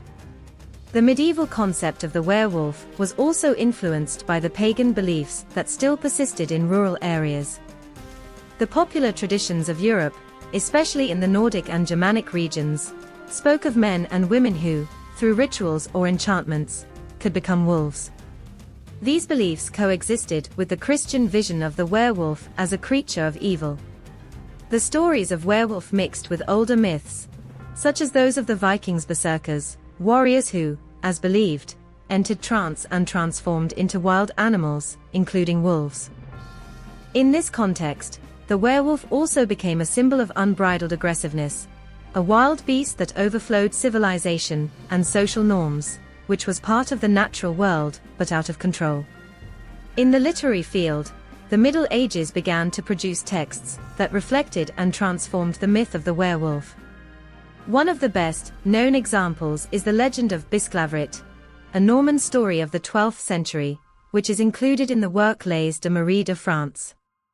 In this story, Bisclaveret is a nobleman who, as a result of a spell, becomes a wolf for 3 days a week. Unlike the subsequent versions of the myth, which showed the werewolf as a completely monstrous and demonic figure, Bisclaveret presents the werewolf as a tragic figure, trapped between two worlds. The legend raises questions about identity, humanity and nature, which makes it a significant work in the evolution of the figure of the werewolf in medieval literature. In addition, the artistic representations of the Middle Ages, both fresh and in enlightened manuscripts, often included scenes of werewolf that illustrated the fears and beliefs of the time. In many of these representations, the werewolves were portrayed as demonic beasts with sharp claws and teeth, attacking or chasing their victims. Medieval iconography used images of wolves and werewolf to symbolize sin, chaos and transgression of social norms. Often, the victims of the werewolf were represented as innocent beings who succumbed to the irrational force of the wild nature, a vision that reflected the medieval fear of what was outside the limits of the church and the law. The Middle Ages also saw the emergence of a series of trials against werewolves, especially in the 16th century. In some of these judgments, the defendants confessed to having paid with the demon to obtain the ability to become wolves, which led to their conviction and execution. These judgments reflected the belief that the werewolf was not only a supernatural being, but a tangible manifestation of the corruption of the human soul. During these judgments, PR sought physical use of lycanthropy, and tried to demonstrate that the defendants had bestial characteristics, or that they had committed crimes in their wolf form. The figure of the werewolf in the Middle Ages, therefore, was significantly developed and transformed. What began as a myth linked to the transgression of the gods and human nature, became a horror figure related to sin, heresy and divine condemnation. The history of Lycaon, the king who became a wolf for his arrogance, was intertwined with medieval beliefs about the demon, witchcraft, and morality. Through persecution, art, literature, and jurisprudence, the myth of the werewolf adapts to the fears and concerns of medieval society, becoming a symbol of the struggle between humanity and its darker desires. The myth of Lycaon, a story of transgression, punishment, and transformation, has left a deep mark that continues to resonate in modern culture. Its relevance endures because it addresses universal issues that still affect us: the struggle between the human and the animal, morality, divine power, and the consequences of our actions. Today, in an era where mythology fuses with psychology, literature, cinema, and philosophy, the history of Lycaon remains a mirror that reflects our deepest fears and our higher aspirations. Lycaon is not just an ancient myth of a man who becomes a wolf for challenging the gods. The figure of the werewolf has evolved over the centuries, and its origin in Greek mythology remains a crucial reference. The history of Lycaon is a reminder of the price of arrogance, how excessive action can completely transform our essence and our relationship with the world around us. The transformation into wolf is not only physical, but a metaphor of how our decisions and our morality can strip a person of their humanity, leading it to become something wild, uncontrollable, and full of darkness. In cinema, literature, and comics, the archetype of the werewolf, inspired by Lycaon, remains one of the most powerful figures. Movies and series like Teen Wolf, The Thing, and Underworld explore the internal struggle of characters that face their most animal instincts and human desires. This duality, inherent in the myth of Lycaon, resonates today more than ever, because we live in a society that often forces us to deal with our contradictions and with the ethical dilemmas that arise when trying to balance what we are with what we want to be. The myth also remains alive in popular culture through the continuous fascination for the concept of lycanthropy. The image of the werewolf, marked by violence, fury, and bestiality, remains a symbol of the darkest aspects of the human psyche. However, in recent years, werewolves have also begun to be seen as tragic figures, beings trapped between two worlds, looking for redemption. This evolution reflects a more nuanced understanding in the history of Lycaon, and myth has become an allegory of internal conflicts that we all face in a world that constantly challenges our beliefs and values. But Lycaon's relevance is not limited only to the field of popular culture. In the philosophical and psychological field, history remains a powerful tool to understand the duality of the human being. Carl Jung, one of the most influential psychologists of the 20th century, explored the concept of shadow as a dark part of the personality that we all carry inside, a part that, if not controlled, can lead us to destruction.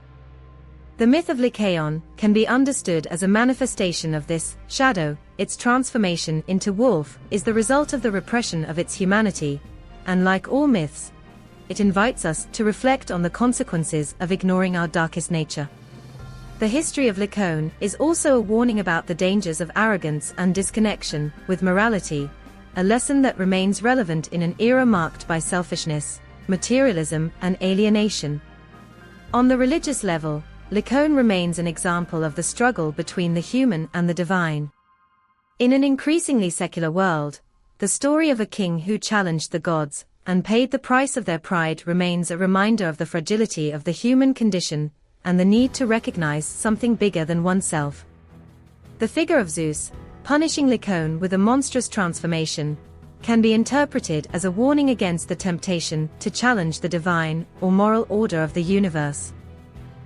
Although the myth originates in the ancient Greek religion, it remains an issue that touches the most sensitive fibers of ethical and spiritual issues in modern society.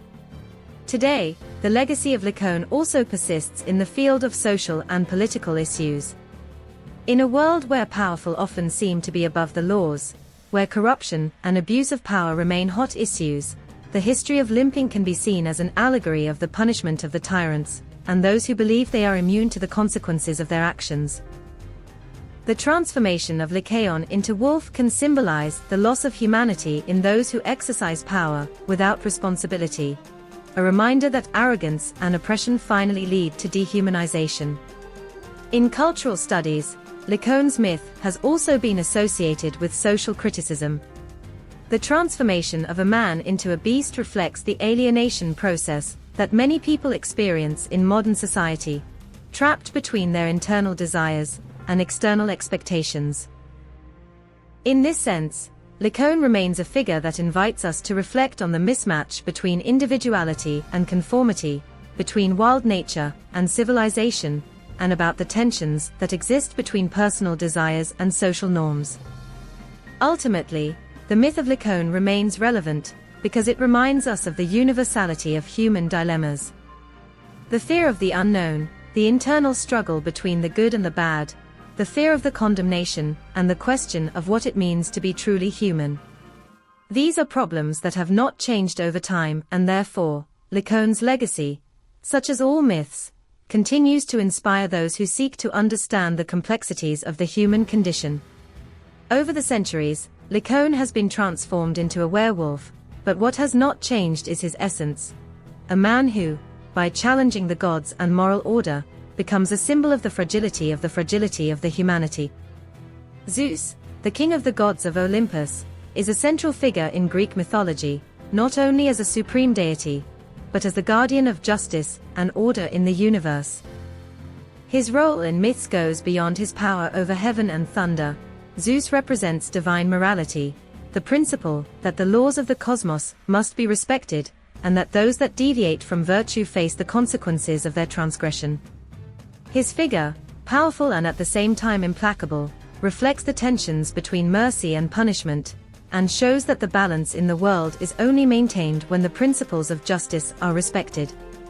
In many of the stories that revolve around Zeus, his role as a judge presents himself clearly and firmly. The supreme god is not only the being that the sky governs, but also the one who watches over the moral order of the universe. He is a ruler who exercises divine authority over the gods and mortals, not with an iron hand, but with an awareness that punishment and reward are necessary to maintain balance.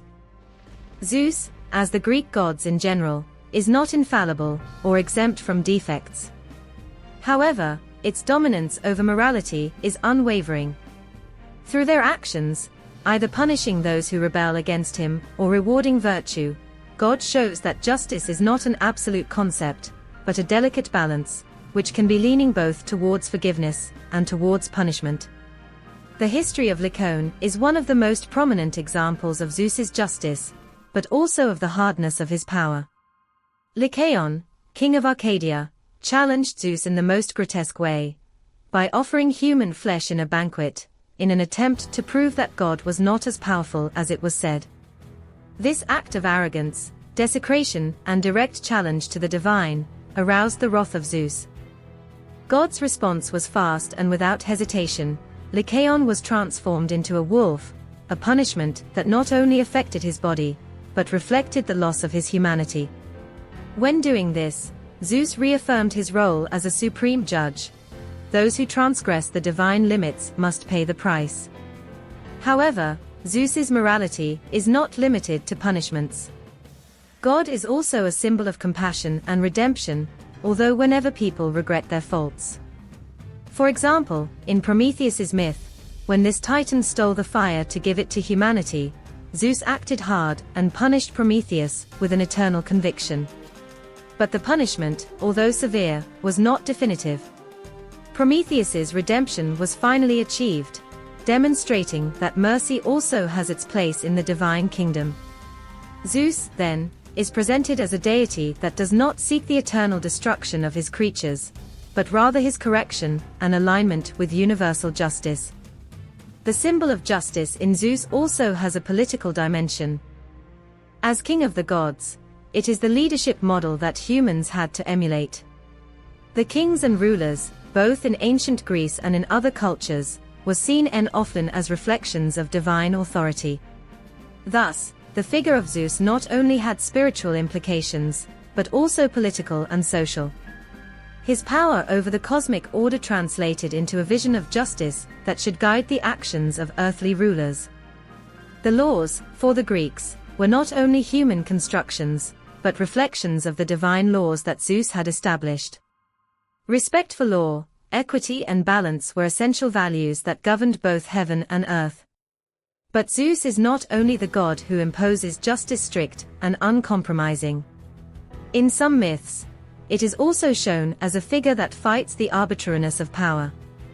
In the story of his fight against Kronos, his own father, Zeus rebelled against the unfair order that the universe ruled.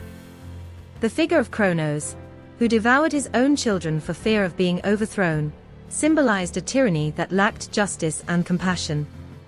In contrast, Zeus stands as the leader who seeks an order in which justice prevails, where the good of the gods and mortals balances. His victory over Kronos is not only a triumph of force, but also of the values that Zeus represented: order, equity, and justice. The duality of Zeus, as an executor of punishment and protector of the law, reflects a complex aspect of morality.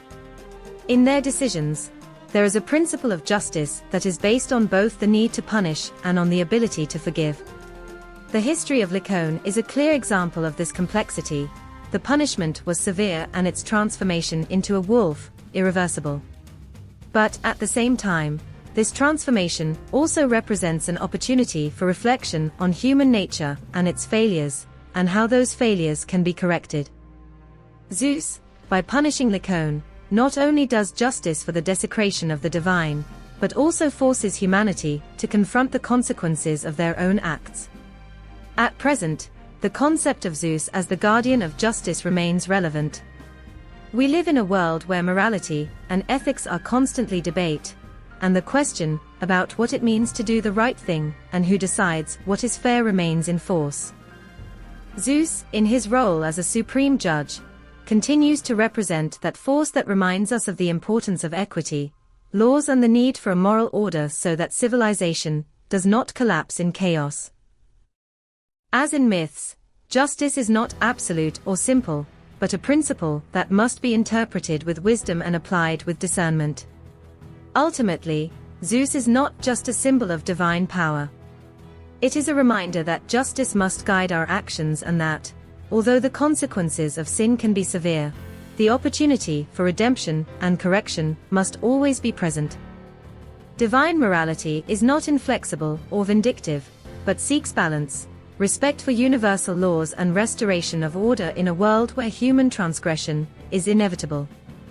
Greek myths, in their vast and deep wealth, are much more than simple stories of gods, heroes, and fantastic creatures. They are mirrors of human nature, reflecting our virtues and defects, our internal struggles, and the existential dilemmas that have accompanied the human being throughout history. Upon hearing the stories of Zeus, Achilles, Hercules, or characters such as Lycaon, we not only know the imaginary of the ancient Greeks, but we also better understand our own humanity, our passions, fears, and desires. The relationship between myths and human nature is complex and multifaceted. Through mythological narratives, the gods present themselves as beings that are not oblivious to human emotions and conflicts, despite their heavenly status. Zeus, as leader of the gods, reflects power, but also vulnerability to transgression. Aphrodite personifies love and beauty, but also the vanity and superficiality that often accompany those feelings. Hades, lord of the underworld, symbolizes fate and the inevitable death, reminding us of our mortality and the fragility of human life. Human capacity for transgression is another recurring aspect in Greek myths. In many stories, mortals that deviate from established norms or challenge the gods face the consequences of their actions. The myth of Lycaon, which challenged Zeus with a profane banquet, is a clear lesson on the consequences of arrogance, disobedience, and loss of humility before the divine. This transgression is not only physical, the transformation of Lycaon into wolf, but also moral, since its act represents a violation of the fundamental laws that govern both the universe and humanity. But the myths not only focus on the inscription and punishment, also show us the search for redemption and the fight against internal demons themselves. Hercules, for example, is a hero who, although endowed with an inhuman force, faces challenges that reflect the internal struggles of all human beings: fear, anger, repentance and the desire for redemption. His 12 works are not only physical tests, but also character tests, where he must overcome the shadows of his own psyche. In many ways, the figure of Hercules is that of a person who struggles to be better, but also faces the imperfection inherent in his human nature. Greek myths also teach us about the ambiguity of human morality. The gods themselves are reflexes of the contradictions of human nature. They are capable of acts of great goodness and generosity, but also of indescribable cruelties. Zeus, the most powerful god, sometimes shows himself as a protector of men, but other times as a vengeful being who mercilessly punishes those who challenge him. This contrast in the behaviors of the gods reveals that morality is not a simple or linear concept. Human emotions, from love to hatred, justice to revenge, are complex and often contradictory. Like the gods, mortals face their own moral dilemmas, and the myth does not offer easy answers, but invites reflection on the complexities of human behavior. In addition, myths reflect our relationships with fate and fatality. In many stories, mythological heroes or characters fight against a destiny that seems inescapable, as in the case of Oedipus, who, despite efforts to avoid their destiny, ends up fulfilling it. This inevitability of destiny is a fundamental part of human nature, since we all face the uncertainty of life and the impossibility of completely controlling our future. Myths, therefore, become a way to process our understanding of what is beyond our control, and teach us to deal with the suffering and acceptance of the inevitable. Myths also underline our constant struggle to find meaning in suffering. In stories like Prometheus, who stole the fire to give it to humanity, and was punished by Zeus, we see a clear reflection of human resistance to adversities. Prometheus's suffering, which never ends, becomes a symbol of human struggle for freedom, knowledge and progress, even when those same advances can lead to punishment or perdition. This constant search for meaning in the midst of suffering is something that crosses all cultures and times, and Greek myths are one of the most powerful ways in which human beings have tried to understand this struggle. Human tragedy, so present in Greek myths, is also related to the concept of hybris, or arrogance. Many of the heroes and mortals that are shown in the Greek myths fall due to their excessive confidence and their belief that they can challenge the gods without consequences. This act of hubris, which challenges the natural order of the universe, is central to many myths, as in the case of Perseus or Icarus. The fall of Icaro, when flying too close to the sun, is a reminder of the dangers of human presumption, not to recognize the limits of our abilities and how, often, the consequences of our actions not only affect us, but also to everything that surrounds us. The lesson of these myths is that humanity, however great, should never lose the meaning of its fragility and the importance of living in harmony with the limits imposed by the natural world. Greek myths, then, serve as an invaluable tool to explore human nature. They face our emotional complexity, our internal struggles, our failures and our virtues. They teach us about the fragility of the human being and the need for balance, but also about the ability to overcome, sacrifice, and constant search for meaning. Although the stories of gods and heroes seem distant, their themes are deeply human and continue to resonate in our day-to-day. After all, mythology not only deals with supernatural beings, but about ourselves, our emotions and the eternal dilemmas that defined and continue to define what it means to be human. Lycaon, king of Arcadia, is one of the most tragic figures of Greek mythology, and its history encapsulates the fundamental elements of hybris, the human arrogance that challenges the limits imposed by the gods.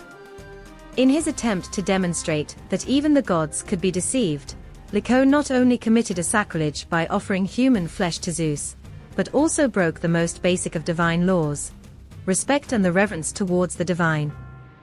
Lycaon tragedy does not lie only in their punishment, but in the deep moral lesson that leaves behind: the presumption that human beings can escape unpunished from natural and divine laws always has a price.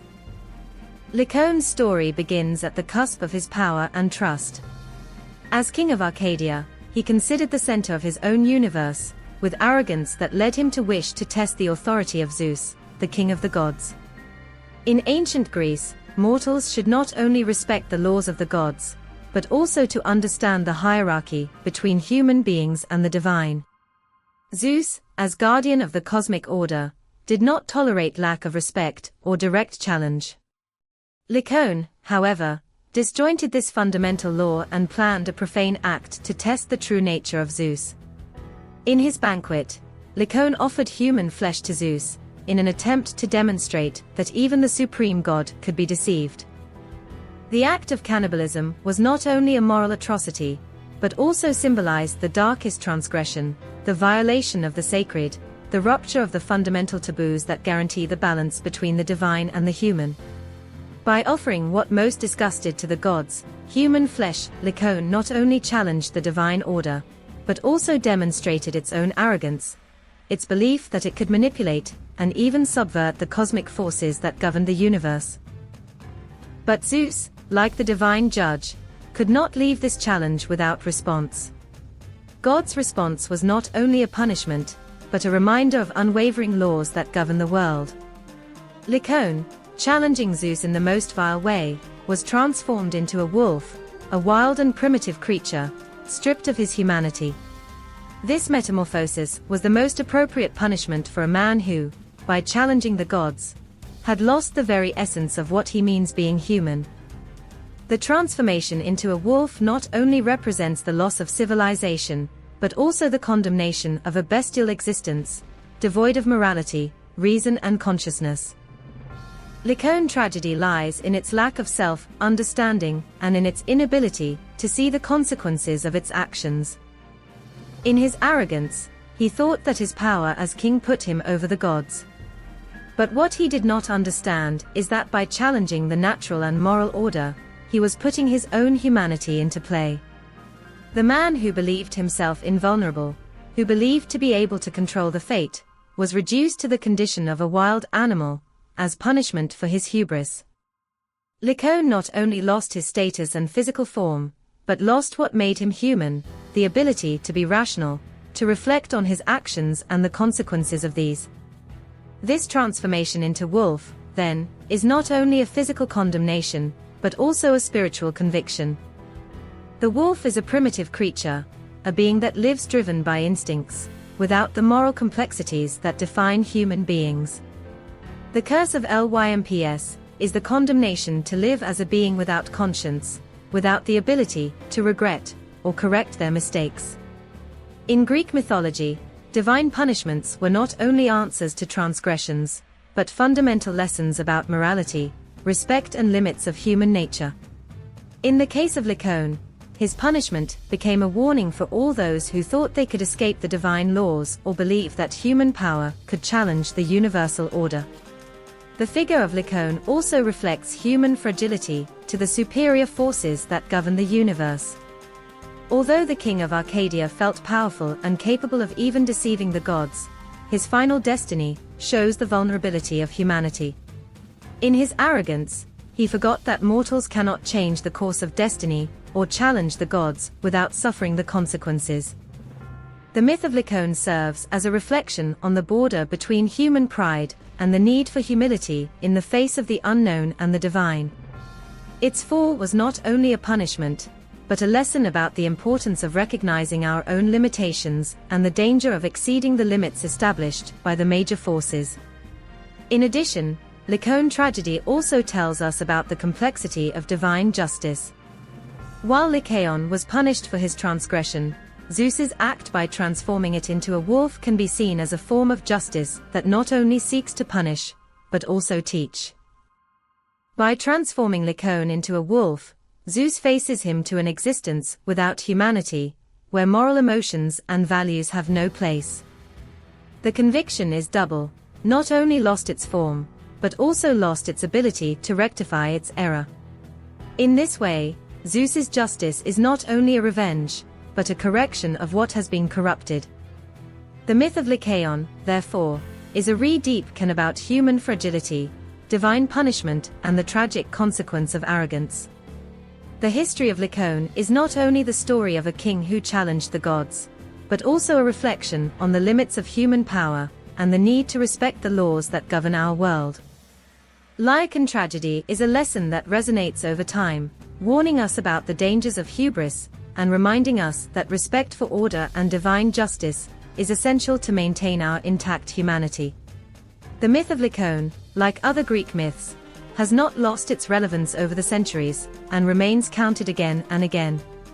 Despite the advances in science, philosophy and modern culture, we continue to return to these stories because they touch something fundamental in our nature.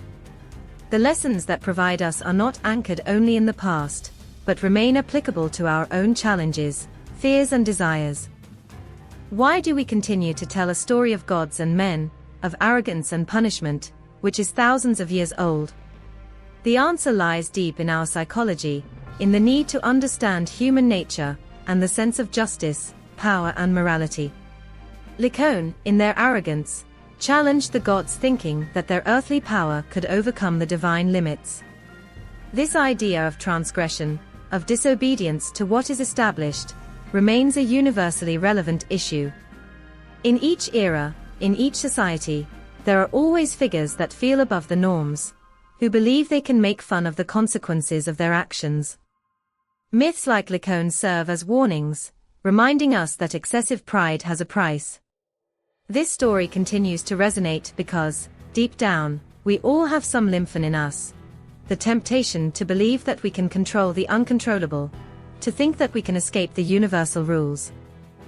And, through Lycaon's punishment, we are reminded that there are greater forces than us, forces that we cannot challenge without consequences. In addition, the myth of Lycaon reflects something intrinsically human, the struggle between nature and civilization. The king, offering human flesh to Zeus, moves away from morality and falls in the primitive, the wild, the bestial. The transformation of Lycaon into wolf symbolizes the loss of humanity, and this concept remains of great interest. We live in a world where we constantly discuss ourselves between instincts and values. We face, as human beings, the constant struggle to balance our animal nature with the norms and values that define us as a society. The myth is still in force, because that internal struggle has not disappeared.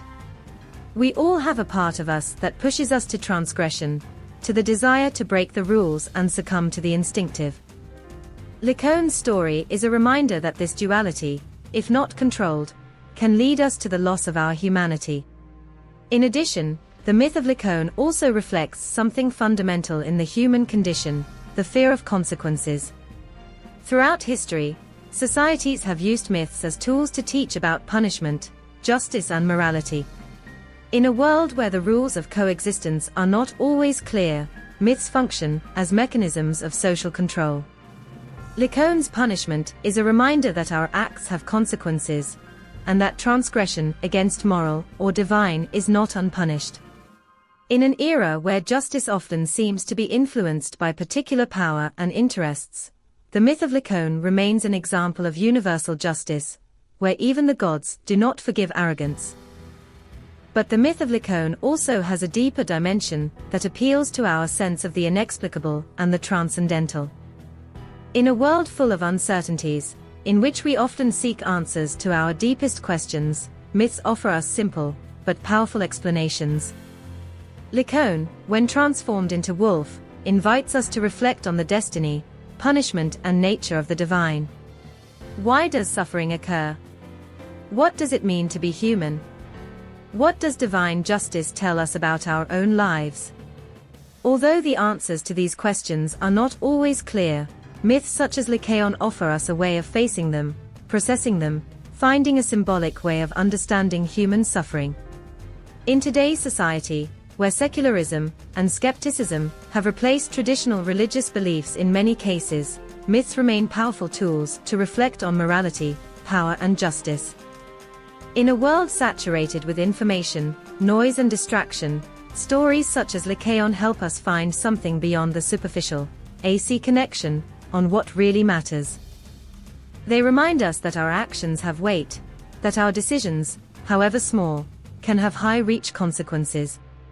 In a world that often pushes us towards individualism and distrust in the divine, the myth of Lycaon remains a lighthouse, inviting us to reflect on our responsibility and the limits of our power.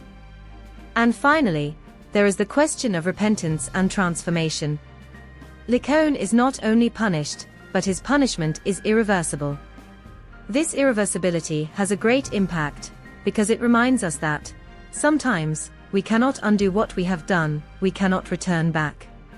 We live in a world where the ability to erase our mistakes seems increasingly possible, but myths confront us with the truth that some acts cannot be erased. Lycaon becomes a wolf, and that metamorphosis is a reflection of the permanence of guilt and the consequences of our transgressions. The myth of Lycaon, therefore, remains relevant because it touches fundamental aspects of the human condition: the fight against limits, fear of consequences, reflection on morality and justice, and tension between the human and the divine. It is a story that never loses its ability to move and teach, and that, despite its age, it remains a mirror of our own weaknesses, aspirations and fears. Through the tragedy of Lycaon, we face once again the great questions about power, punishment, human and divine nature. And in that confrontation, we find the eternal lesson that our actions, however powerful they are always subject to the forces that exceed us. The duality between man and the beast has been an issue that has endured in human narrative since time immemorial. In the history of Lycaon, as in so many other legends, the line between the human and the wild is blurred, blurring in the shadows of the uncontrollable and the unknown. This internal struggle, this tension between reason and primitive instincts, is found in the core of what it means to be human.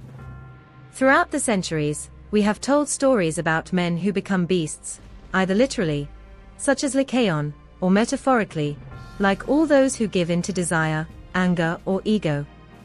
It is a constant struggle between the darkest impulses of human nature and the ideals that we aspire to achieve.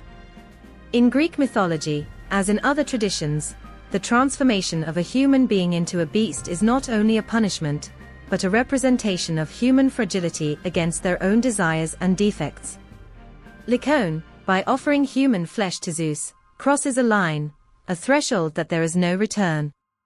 His conviction is not only physical, but spiritual. When transforming into wolf, he loses his humanity, his ability to reason, to feel compassion. It becomes a creature governed by its most basic instincts, but at the same time, its punishment reflects the challenge that involves living between two worlds: that of civilization, morality and reason, and that of the wild, the primitive, that lives in the shadows of our psyche. That duality between the human and the bestial is not only a topic of myths, but is at the base of our own daily experience.